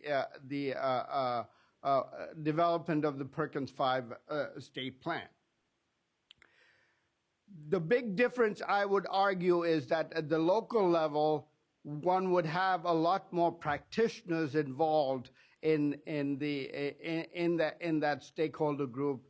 That doesn't mean that there are no policy individuals, and that's something we have to look at and try to guide the local recipients to making sure that they have a stakeholder group. Just parenthetically, I would add that when we try to build a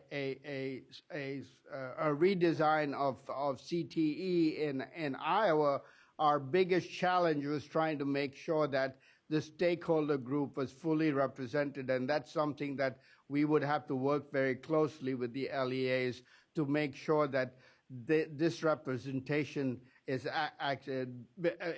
adhered to because it is in the law. What I would say is that it doesn't mean that there were no use of stakeholders in prior iterations of Perkins 5 or in terms of when developing local applications, let's say under Perkins 4.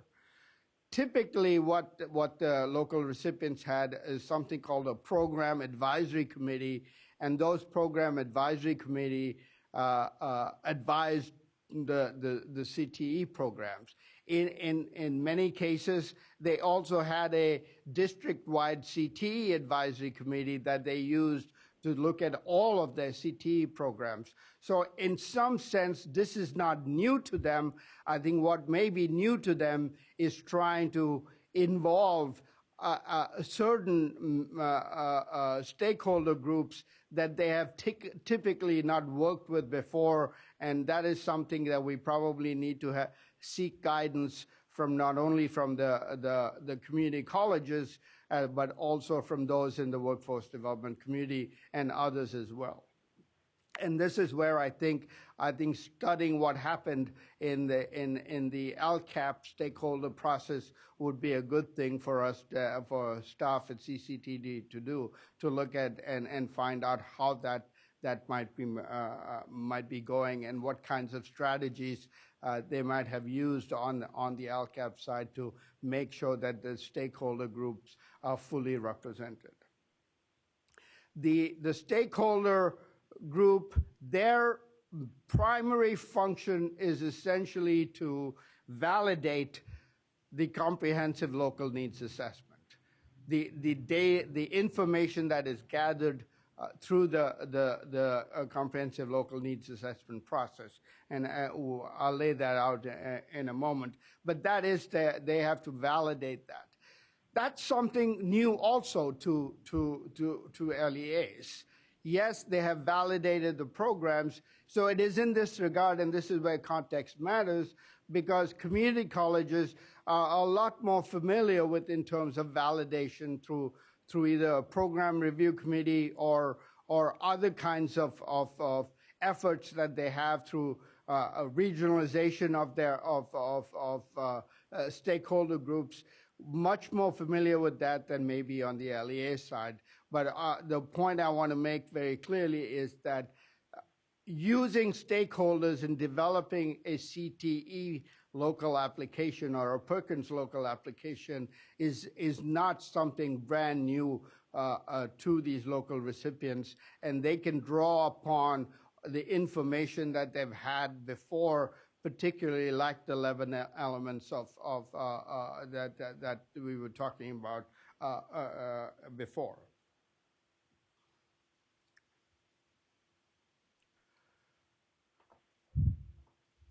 So what is required in the CLNA process? And just the lights went dark again, so we're just waiting to see. It looks like there has to be a minimum number of people in this room to make sure the lights don't go out. So the CLNA process is required to be done every 2 years. It was supposed to be done initially during the transition year, but we did not do that in California, so one can argue that we're starting to collect that basic information or baseline information right now. In order to conduct the CLNA, we have to, in the following manner, each of the elements we have these three things have to be done. You collect the data and information, you identify the needs, and one develops, the local recipients develop strategies. When we talk about data, we don't just talk about our CalPAS data, but that's important, but they may also have data at the local level. And the data can be quantitative as well as qualitative. When identifying needs, it is going to be tailored to the local area.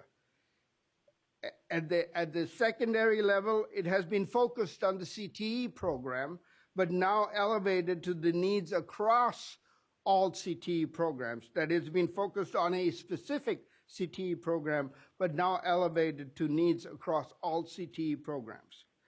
Prior to, as I said before, prior to COVID, I was quite sure that in the information that is collected in this process and the needs that are identified, teacher preparation would bubble up to the top. But now I would add to that distance learning as well. Remember, there's 6 elements that we have the local recipients have to work with. And strategies have to be developed around each of those 6 elements. So I think we've asked for more than one strategy to be to be discussed in their when they do the CLNA. So there has to be some prioritization across the 6 areas and sort of looking and doing the due diligence and having that discussion of which are the highest or most important strategies that they need to take into account. Needless to say, it doesn't mean that the other strategies fall by the wayside. It's simply that they may have to come back to them at a later date, but they may want to address something that is imperative to making sure that they have high quality CTE programs at the local level.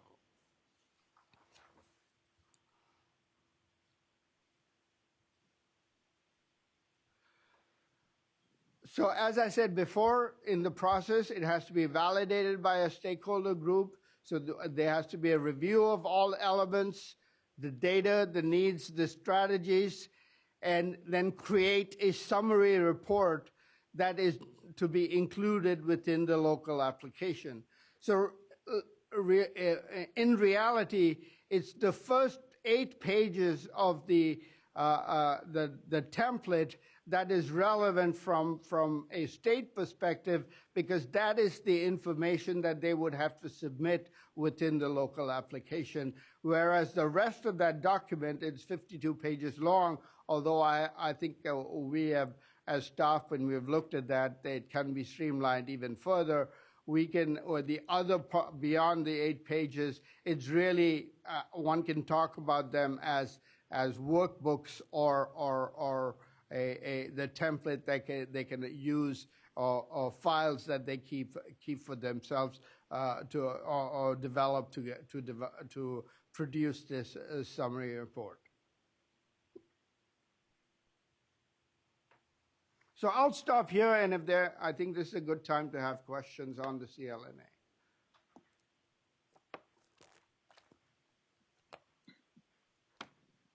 Member Rucker? Okay. Yes.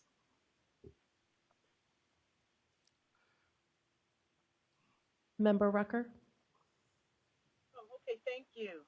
I listened with great interest on your explanation on how this particular element in the plan will work, in the plan itself. And I heard a lot of concerning statements in the explanation. I think it's important to go back to what it is and think about what it is their son said in turning this over to you for this presentation. There clearly is a need to address and give guidance to the field about how to do this work, particularly how to do this surveying and gathering of input from participants, so that there is some fidelity of quality some attention is paid to the qualitative work that is done to develop participant and stakeholder engagement, so that it's not something done nominally, but more importantly, because we do have this additional time and extension of time, we need to revisit the application that actually went out to the field and make sure that it contains all of the elements that have been approved as the foundational elements for this application. And finally, and probably most importantly, again, looking at the rubric that is going to be developed to make sure that the guidance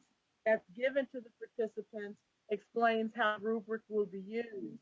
You know, on my side of the table in approving the application, I have all these great ideas about what the participants should be doing.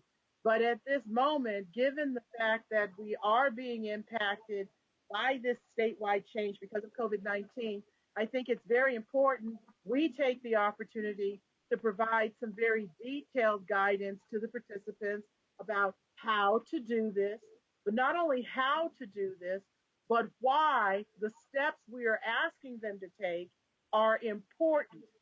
Because since the application went out, if I'm I went back over lunch, the application that went out was sent out after our meeting that we had as an advisory panel in February. but before the application and the criteria were actually approved by the board. I don't understand why that happened, especially when staff presented to the board on this item.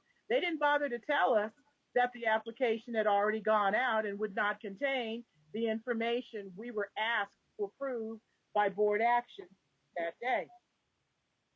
An opportunity to correct that and make sure that the field is paying attention to the full intent of the state in implementing this program and in using these funds. The first step.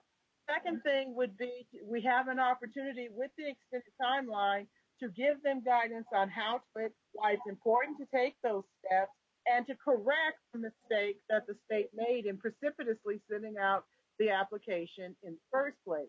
Now, I appreciate the very deep presentation that you gave, Raju, about what the elements are in the application that's in front of the field, but you really did not answer the question that you were charged to address by the committee chair.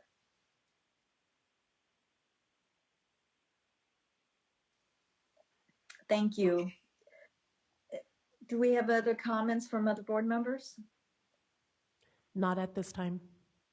Okay, so I just wanted to add my support of everything that board member Rucker just stated.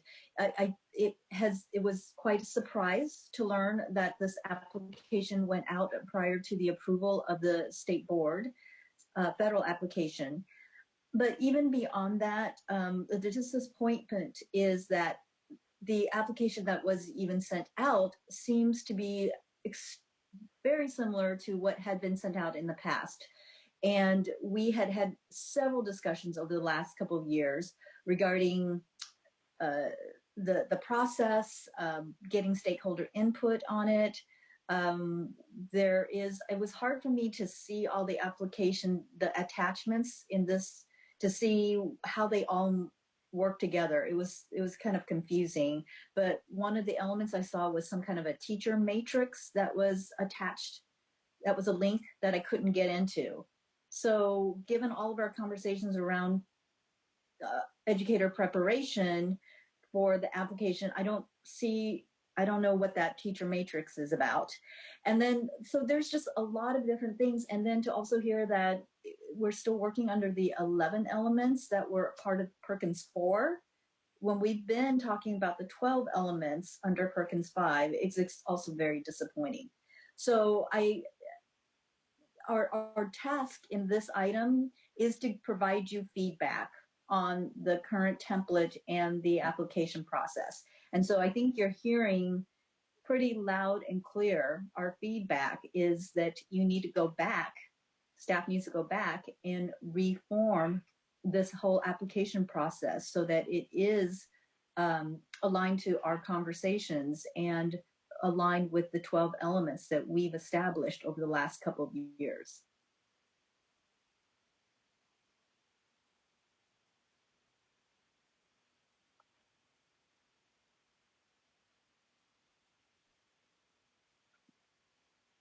Do I have any other board member comments about any other specifics of the template or application or the process itself? Not at this time.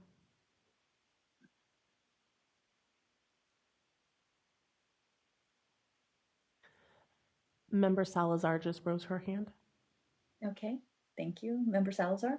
I just want to echo Chair Sun and Member Rucker's concerns about, and again, similarly, it feels like we spent the last year working on the Perkins plan and the at least the spirit of what we were hoping to convey doesn't seem reflected in the needs assessment or what is being relayed to the field. And again, also not really to some extent grounded in current realities around how we might be able to support LEAs and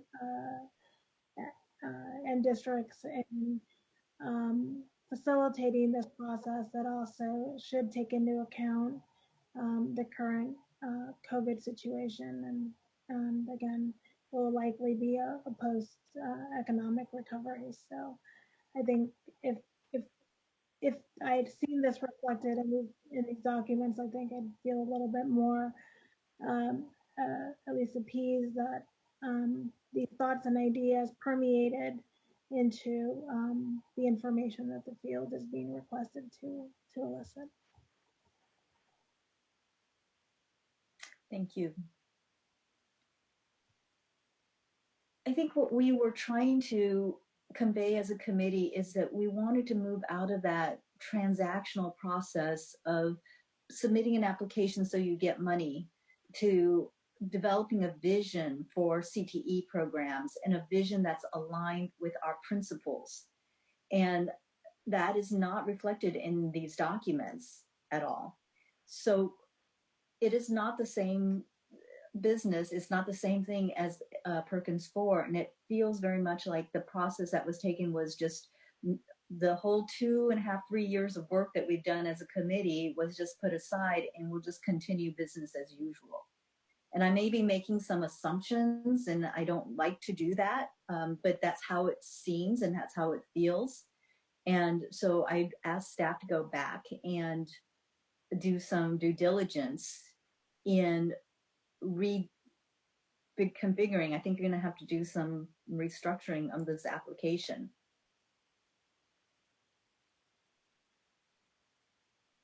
Can I get an acknowledgement from staff? Yeah, no, I was just coming to that. I would just had mine on mute. I just just to I'm trying. Yes, can you hear me? Yeah. So yes, we will go back and work through this and try and do that. That it basically.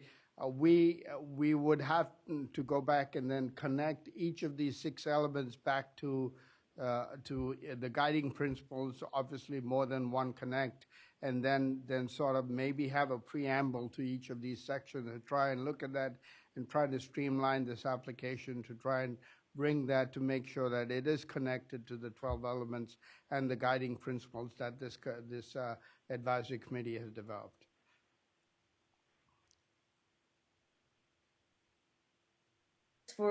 And so just to help clarify for the committee, what has happened and what has gone out to the field thus far, it sounds like an application went out that looks very much like the documents that we have in the attachments. Is that correct? Correct. Okay, and that went out in late February?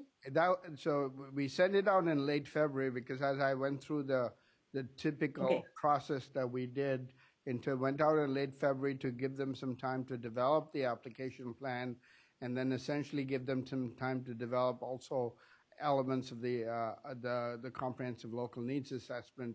And this was prior to COVID-19 to sort of even do the stakeholder discussion and then come back and do that information and provide us that information through May and June so that we have at least a plan in place by July 1. Yeah, no, I understand the timeline and why that was put out in February to get the stakeholder feedback, et cetera. So I understand that. But the world turned upside down, and because of COVID and school campus closures, there was another letter or something was sent out to the field that said, we're now going through a more streamlined process, the assurances piece, and that the timeline has been postponed for the application. Is that right? That is correct. Okay. So we told the field, don't worry about the application that we sent out. We're going to send you kind of abbreviated assurances form, which now after today's approval, that will be going out. Correct. Or has that gone out? No, it hasn't as yet. We were waiting for your approval before we sent it out. Very good. All right, so that assurances form will be going out to the field. They will be submitting it by, I'm just going to repeat, what's the timeline again on that? So June 15th, we will ask. June 15th. Okay, thank you. And then we now have an extended process for them to turn in their local application plan. Right now, the date has been established for submission September 15th, but it's so that between September, October, November, there'll be an opportunity to provide some feedback on the application. And then the final submission is the December 15th? That is correct. Okay. All right. So at this point, we're asking staff to go back, reform what that application is going to look like, restructure it. And I would still like to look at our timeline. I do think that September 15th is still very soon, given our current circumstances, and so much of this application is contingent upon the stakeholder feedback. And I just don't know how our local agencies are going to be able to get to a level of depth in getting that feedback by September 15th and complete an application. Chair-san, basically the September 15th is like a placeholder to make sure that they're actually doing the work, so that we know that some of them, and we'll be working with them through to September 15th, but just want to make sure that all of them are working and starting the process. But it is really the December 15th date that we are sort of targeting. Okay. And I should remind you that this is only for secondary and not for the community colleges. Right. What is the process for community colleges then? Is that going to be a separate report, or does that parallel the K-12 secondary? As I understand right now, it does not. Yes. And if Shani Weber is online, maybe she can add to that. Hello. Hi, this is Shani Weber. So for our Perkins 5 process, very much like the CDE process, the local comprehensive needs assessment is part of the local application, and we are requiring the colleges to submit that by June 15th.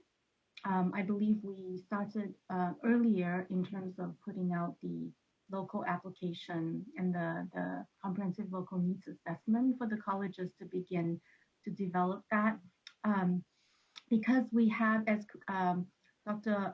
Kodan Raju had mentioned earlier, because of our regional model that we have, infrastructure that we have in place, and our strong workforce program, we do have a lot of regional work that has been done that's very similar to the requirements of the comprehensive local needs assessment in terms of engaging stakeholders and also engaging employers. And a lot of that work we are asking colleges to not reinvent the wheel and just adapt the work that's already been done, to work with their regional consortia to collect the report has been developed and the priorities that has been developed for the region, which included a lot of stakeholder engagement. The one piece that they may have to spend a little bit more time on, depending on how each college does it, is the special populations portion of it. And as we move forward, just in terms of context, this is the first year of Perkins 5, and 1920 is still the transition year for a lot of our colleges. So this is all very new information to them. And as they're sort of adjusting their sea legs and also trying to navigate this COVID-19 in terms of the new requirements for Perkins 5, we are looking from the community college perspective in terms of an opportunity to further align a lot of our different programs for career technical education, and better integrate Perkins into existing funding such as strong workforce program, The good news is that we've been doing a K-12 strong workforce for a couple years now. And one of the sort of side product, that's the word I can think of right now, of the K-12 strong workforce process and that career pathways development process is beginning to introduce to the LEAs that process of employer engagement. And hopefully that will also help them with their CLNA sort of development as well.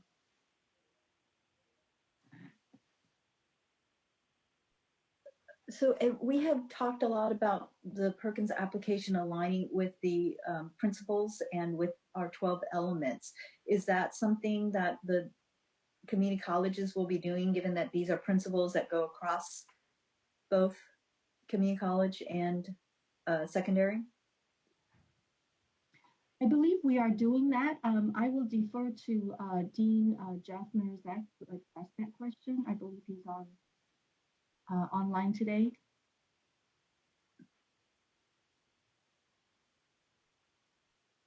Are you able to hear me? Yes. Could you please restate the question, as I was having difficulties with my mute button? Yeah, so we're talking about the secondary portion of the Perkins 5 local application. And we just talked with CDE staff about making sure that we're aligning with our principles and with the 12 elements that have been established under the Perkins 5 federal application. So my question then is, the local applications on the community college side for the Perkins 5 funding, is that also aligned to our 12 elements and our principles? Yes, the short answer is yes. The team has been listening on. We've been operating in a very interesting way these days with COVID-19 by using our chat team. So one of the comments that came up with our lead, JC Mabeta, while this discussion was ongoing, is that we currently see our CNLA process already aligned to the 11 elements, and some of the process improvement recommendations that staff are currently making are to ensure that in our application in NOVA that we also include links to the 11 elements as well as the state plan in whole, so that there's information directly in front of the teams as they fulfill their applications at the local level. Okay, and you mean the 12 elements under our new guiding principles? Yes, 12 now. Okay. The 11 are when we refer to the old ones, so I just want to clarify. If you may, Chair Sun, I wonder if we may want to clarify. I know that I'm aware that we used to have the 11 elements, and then the new elements got created, but we also did add an additional one based on public feedback. And so there may be some confusion about the 11 when we refer to the 11, it's not the old one, but the new 11, and then now +1. Yes, that's right. I think it's the 11 +1. Yeah. That's kind of what I thought, because it sounds like you're aligning with your K-12 grant program, which came in right around the time that we developed the elements under the new principles, that is. Yes, thank you. Okay, thank you. All right, are there any other comments or questions on this particular item? Yes, we have Vice Chair Grande and Member Rucker. Thank you. We'll start with Vice Chair. Thank you.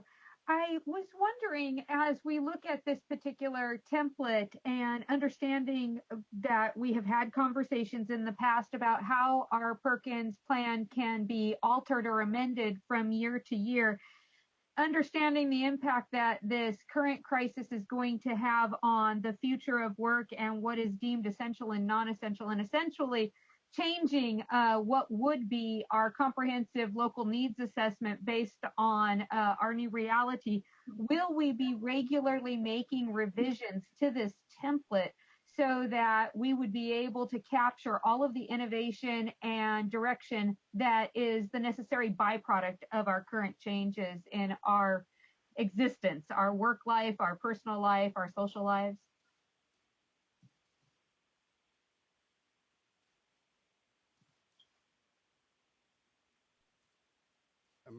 Vice Chair Grande, is that question directed to the secondary or community college? Actually, it can be answered on either side. I think it would be appropriate to answer it on the K-12 side first, since we're looking at that as an agenda item. It is reference to the template in front of us. But if you would like to comment on how it will change on the community college side, that'd be great. Let me do that, and then I will defer to Dr. Kotan Raju for the K-12 side. So on the community college side, one of the strategies that we are deploying is the mention of the reserves earlier in the conversation. We're looking at applying the reserves to address the COVID situation and how we will work with our colleges to respond to the needs of the employers and address it that way.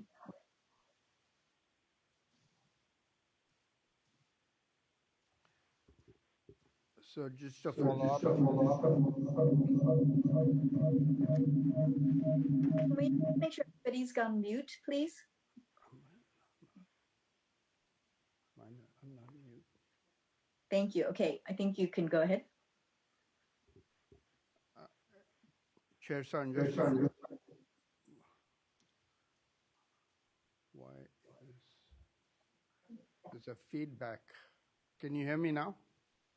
Yes, this is much better. You're good. So to follow up on what Dr. Weber said, the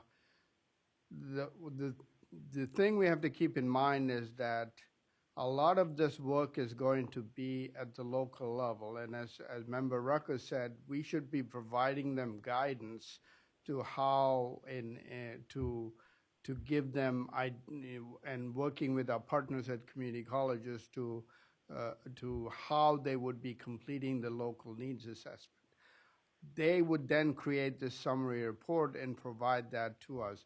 I'm not saying that we won't go back and refine the document, but the local needs assessment is a template, and I think the task you've given us is to make sure that the template reflects the new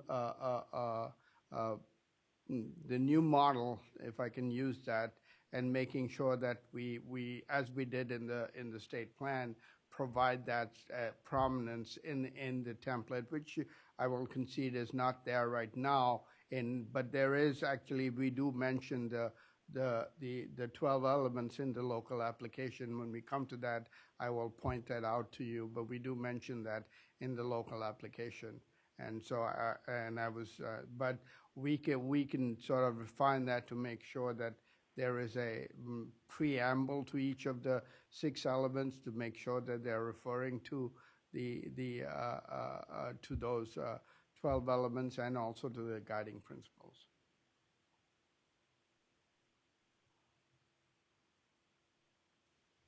Okay. There was somebody else who wanted, was it, Member Rucker? Yes, Thank Member you. Rucker.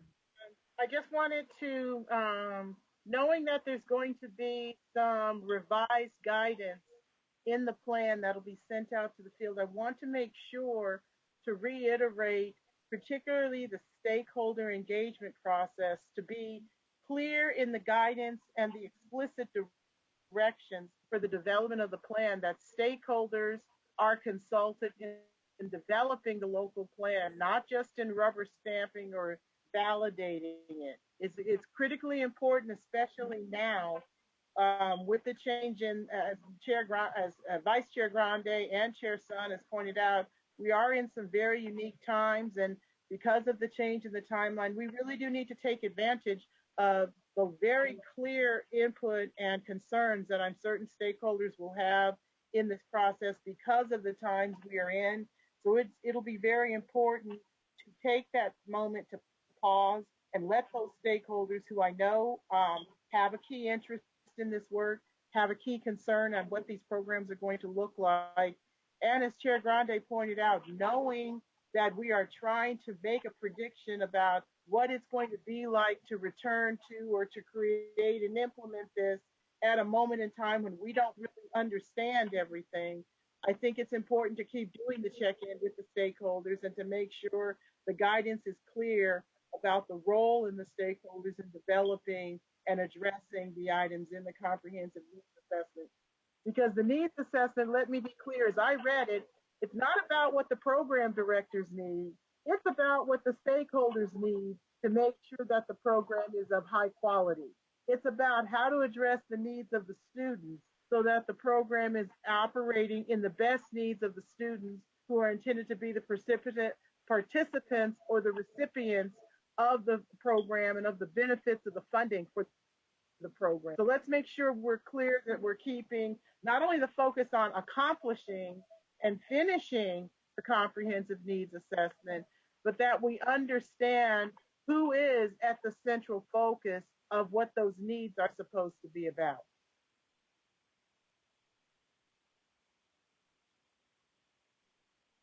All right, thank you. Do we have any other board members who have comments? Not at this time. Okay. All right. So Dr. Kurmaraju, do you have more in your presentations?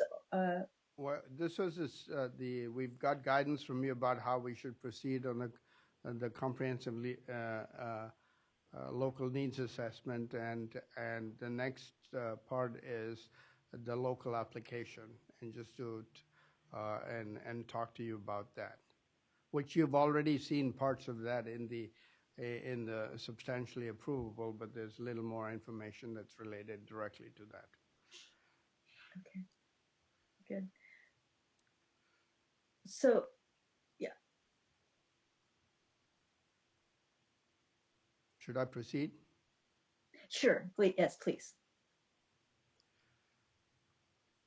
So you've seen this chart before, and so basically it's what's the components of the local application process.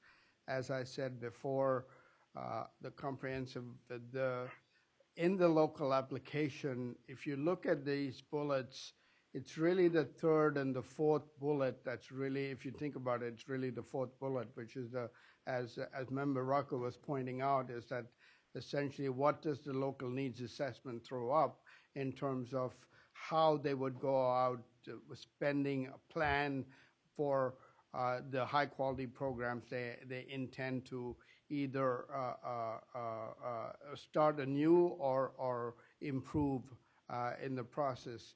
And everything else that is related in the other bullet items are related to that comprehensive local needs assessment.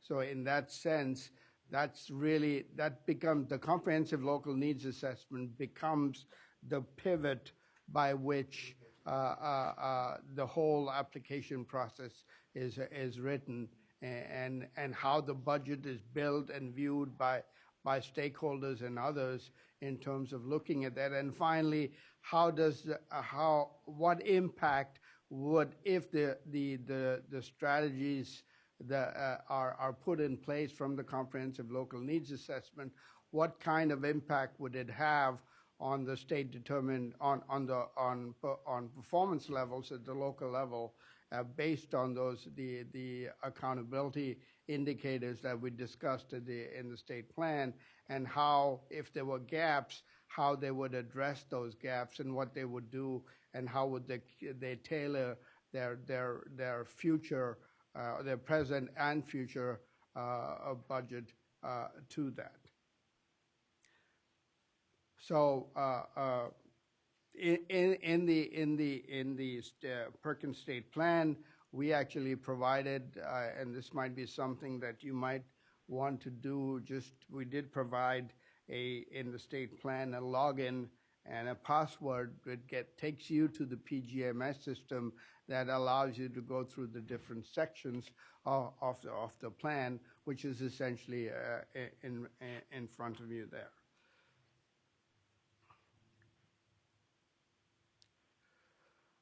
So just to give you an overview, I think we've talked about this,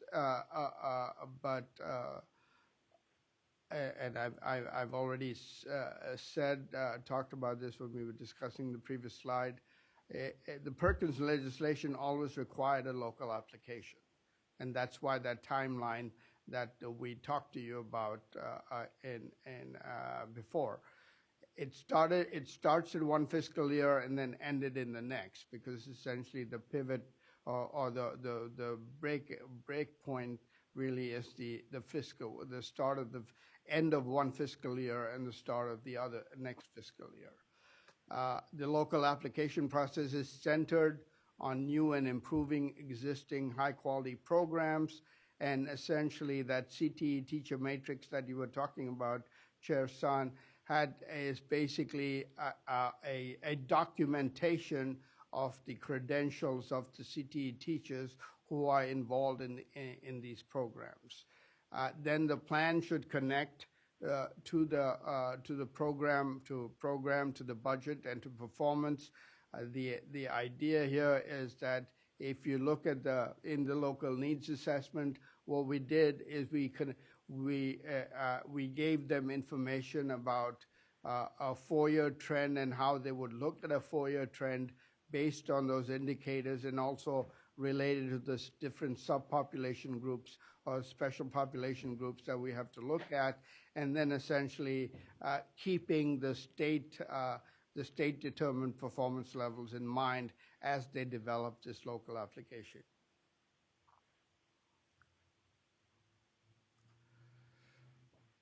So how do we, so I think there was a question raised, and how do we validate the information beyond just receiving information on the local application? We validate that information through the budget and expense reimbursement process to make sure that there's an alignment between the budget and the programs. We do that through the annual review of local applications, including the CLNA summary. We have discussions with them, have discussions about data, and as you know from previous discussions, we've been trying to align the data collection process that occurs on the CT and Perkins side to the larger endeavor within the Department of Education. And last but not least, we are required by the legislation to do federal program monitoring, and there is a whole office within the California Department of Education to do federal program monitoring, not just for Perkins, for all other federal programs, and staff go with this federal program monitoring, and we go and monitor through a cycled process and use that. And one of the things that we'll have to do when we go out to do this monitoring is to make sure that we study the comprehensive local needs assessment, that they will keep on file. Just to remind you, all we're asking them is to provide us a summary of the information in the local application. The one thing I would like to say is just to let you know, is in the local application, as I said before, it is called Section 4, and it is on page 8 of your local application.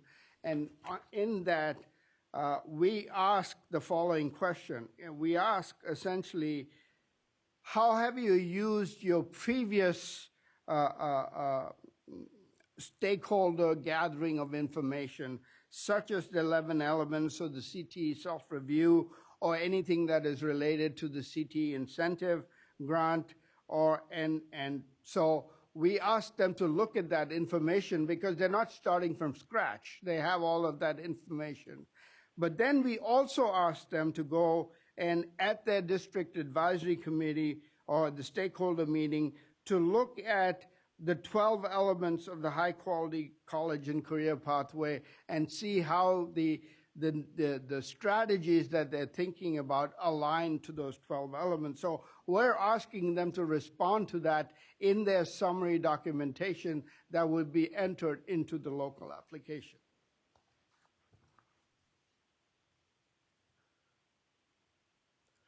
So the summary that then here is the following, is the local application is a longstanding feature of federal Perkins legislation. The CLNA is new under Perkins 5 and required collection every 2 years. And this is important to keep in mind. is that, as Dr. Weber talked about, is what we are trying to do is to collect baseline information right now. And so that baseline information then would be useful, and the baseline information would be, under normal circumstances, they would use that looking forward, and the next iteration, which is 2 years, would be looking at this in terms of trying to develop or update or refine the current CLNA. So the requirement is that they have every 2 years. So to follow up, to use Member Rucker's comments, I think what we will do till the next CLNA, starting from this one and to the next CLNA, is to keep providing them continuous guidance in terms of how they do the CLNA process. Because this is something new, not only for those local recipients, it is new for the state. It's not something on the secondary level, for example. I would say, if you look at those 6 elements, labor market information is something that the secondary recipients have not really looked at in any meaningful way, but now they're being asked to look at labor market information. And this is where partnerships that is the requirement to have the workforce development participate, but more importantly, using Dr. Weber's comments about the regionalization of a method to maybe partner with their local community college to get that information. The notion of size, scope, and quality has changed because of COVID-19, and so we'd have to find ways in which they would have to address that in this new environment. So and as I said before, teacher preparation was something that was always at the back of everyone's mind as we move forward through that. The other piece that we have to think about is essentially looking at how do we look at special population groups, which is different right now. We have a lot more of them. The advantage is that at least at the CDE level, it connects more closely to how we collect them under ESSA and other federal programs. But I wouldn't say disadvantage, but more work needs to be done because there are many more special population and subpopulation groups that they would have to be looking for, and essentially looking at those gaps to determine whether that is there. So there's a lot of opportunity here for moving forward and guiding the field, and for us at the state to learn this process as we go through.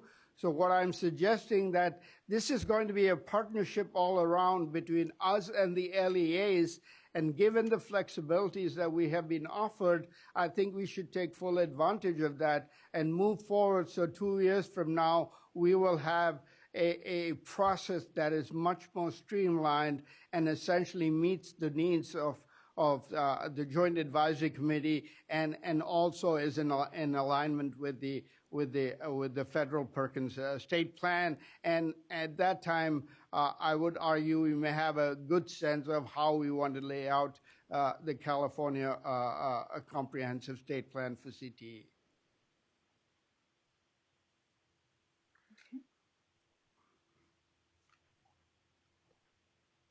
Okay, any questions from members on that last portion presented by Dr. Kodamarachi?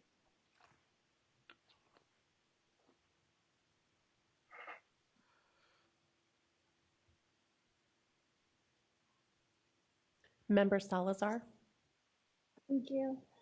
And thank you, Director Katsumaji, and I appreciate the aspirational effort and absolutely understand the desire to want to be more integrated in this process and how we move about.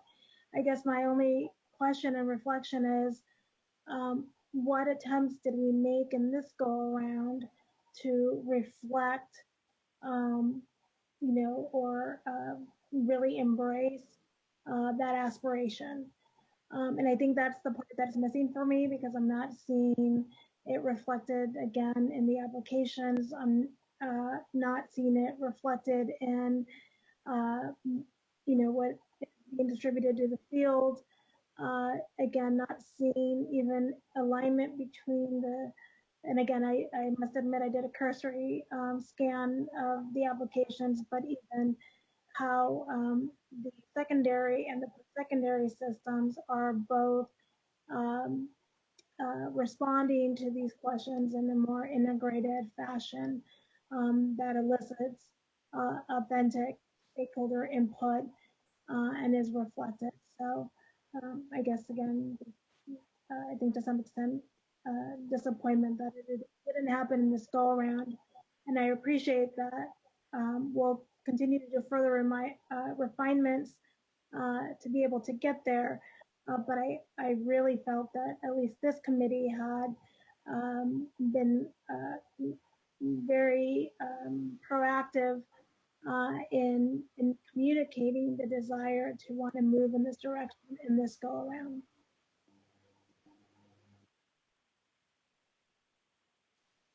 Thank you, Member Salazar.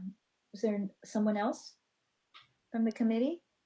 Not at this time. Okay. Okay, very good.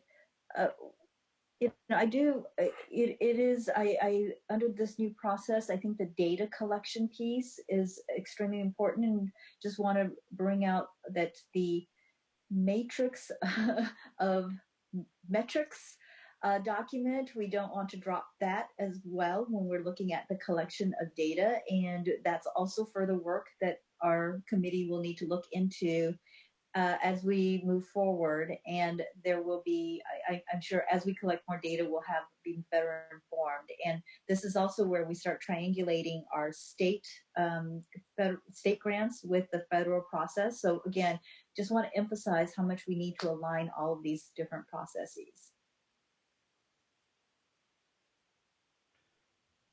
Okay.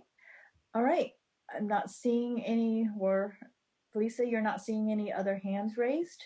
Nope. Okay. So Dr. Kormaju, is there anything else on your presentation? There are just a couple of slides on the timeline, and just so that we've already talked about that, but I'll just put that there just to, and that's really just the timeline we were talking about. And so I think we've heard from the members that I think the timeline may be needed to be adjusted, and we will think about what might be required on September 15th, because I need to go and check whether I'll have to go back and look at the Octave memos to see if there's something about the September 15th date that is critical in terms of a federal requirement, not so much our requirement. But if that's not the case, we will try to sort of at least soft pedal that September 15th date, but have it more aligned to what the department is asking for in terms of the December 15th date. Thank you. I appreciate that. So I would imagine then when were you looking at getting the application out to the field? Was it in June or?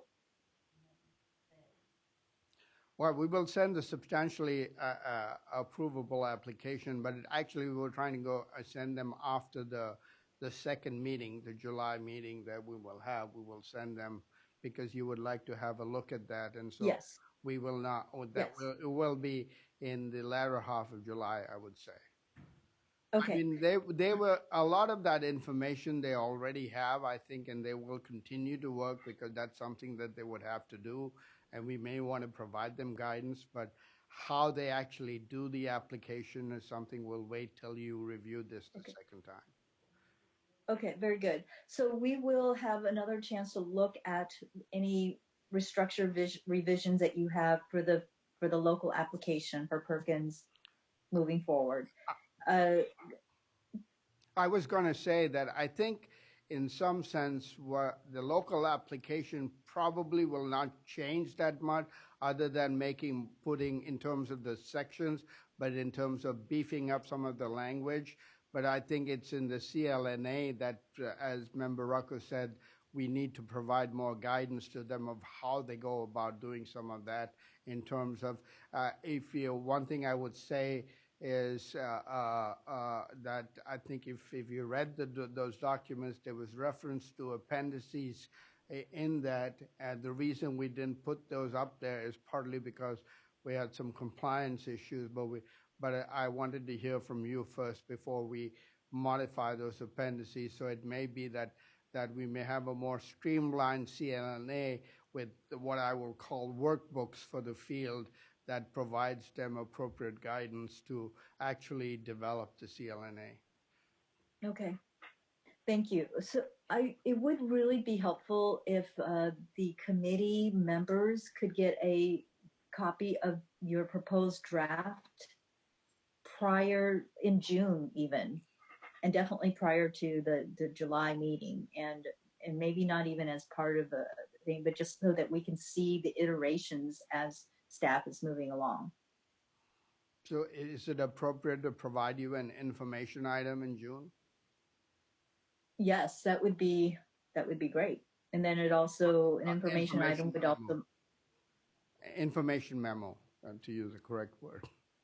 Yeah, sure.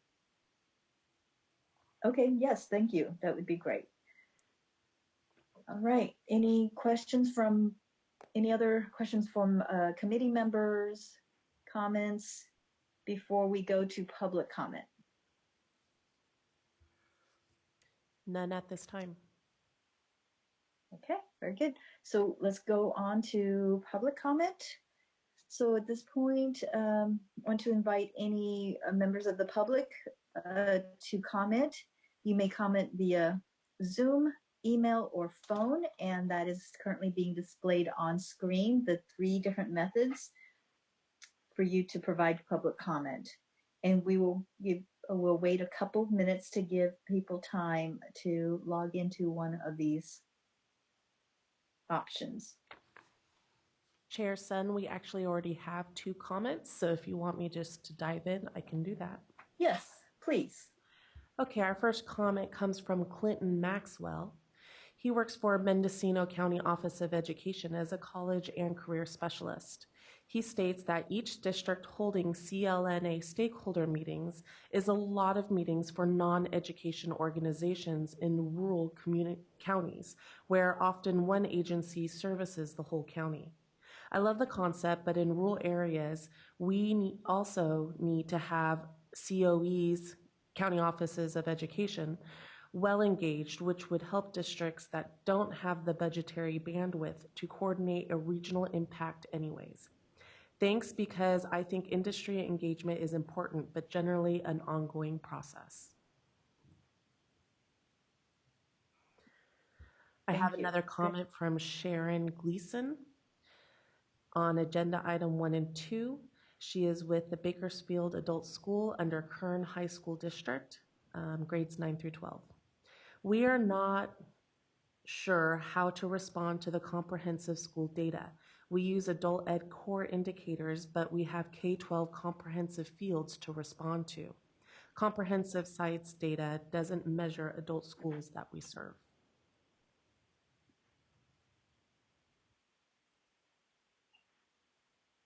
Okay, very good. Any other public comments coming in? Not at this time. Okay, thank you.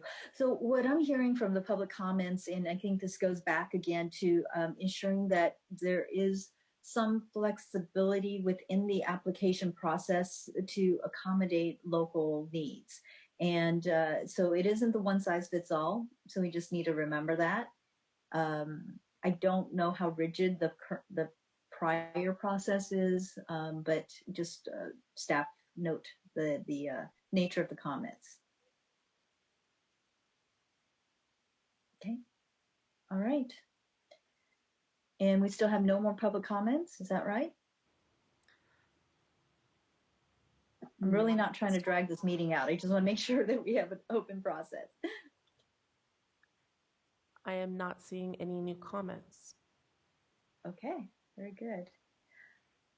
All right, if there are no more presentations and nothing else and no more questions from our committee members, I just want to thank everyone and members of the public for attending this meeting. At this point, I'll ask if there are any public comments on any items that may or may not have been presented during today's meeting.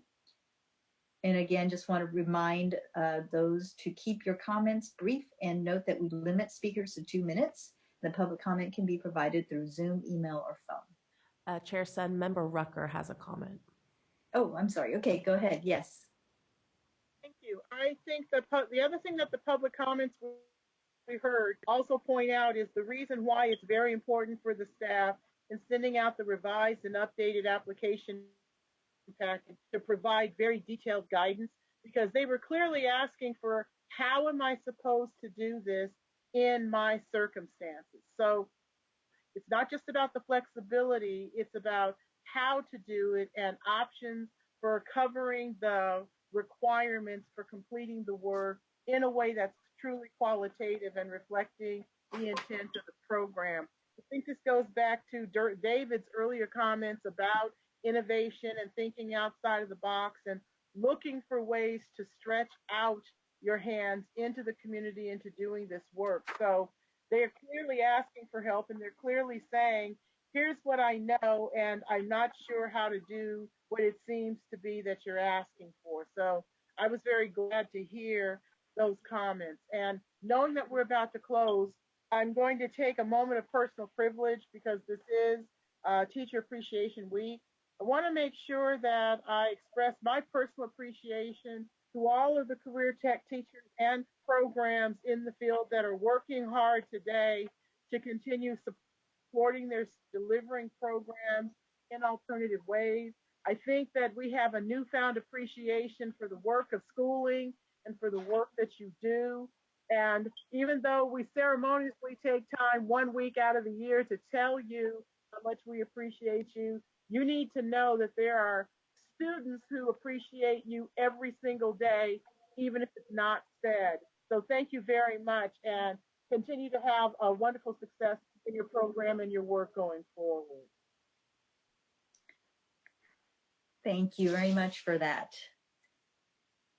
All right. Chair Sun, we have a new public comment. Okay. This Please is go ahead. from Ray Dahl. He is a teacher in Southern California, and this is regarding item 1 and 2. He appreciates that the CDE left the application quite similar to the one in the past. It makes things easier for us at the district level. Asking us to make grand changes is not helpful. Also, how can we have a rubric for a non-competitive grant? We have not been graded in the past. Is this changing? The CLNA template will be helpful, so we need to follow this to a T, or is it indeed a template? Thank you for hearing me, Raymond Dahl. Thank you. Okay, any others? Any other comments from the public? From the committee members? I am not seeing any. Okay, very good. All right, well, thank you very much. And thank you for those sentiments, Member Rucker, for our CTE teachers and everyone else. I will go ahead, and at this point, we're now, so we have direction. Want to discuss any direction or topics for future meetings? I think in July, we will be looking at the revised local application templates and the local needs assessment plan. I would like to see where we are on the California plan for career technical education that we've been discussing. I'd like to see where we are with that. Any other topics that the committee would like to see in our July next meeting? This is David Rattray. Can I make a comment? Sure. Yes, please. First of all, thank you for chairing this meeting so ably.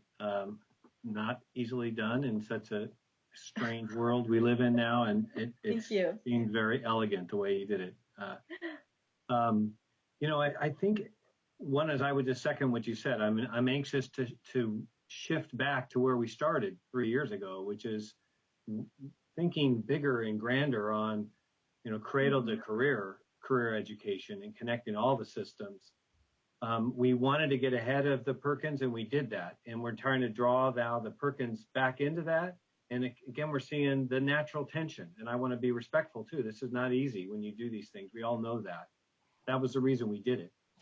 But I think now it is also important that we do draw ourselves aggressively back into the grander kind of comprehensive plan.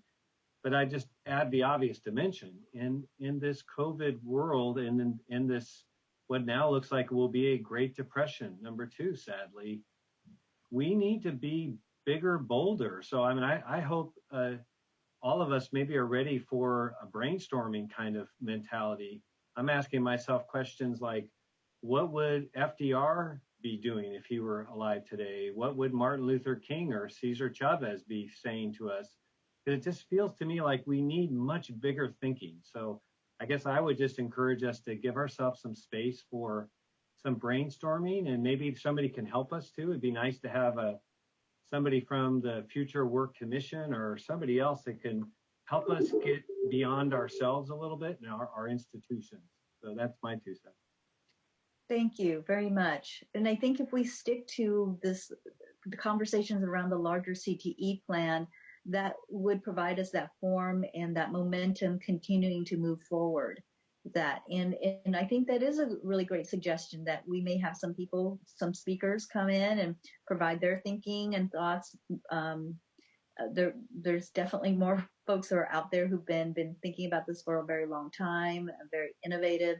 And it would be nice to hear that. I agree. I don't want us to hunker down just because there may be fiscal issues and all that, but it doesn't mean that we can't continue to have a strong vision.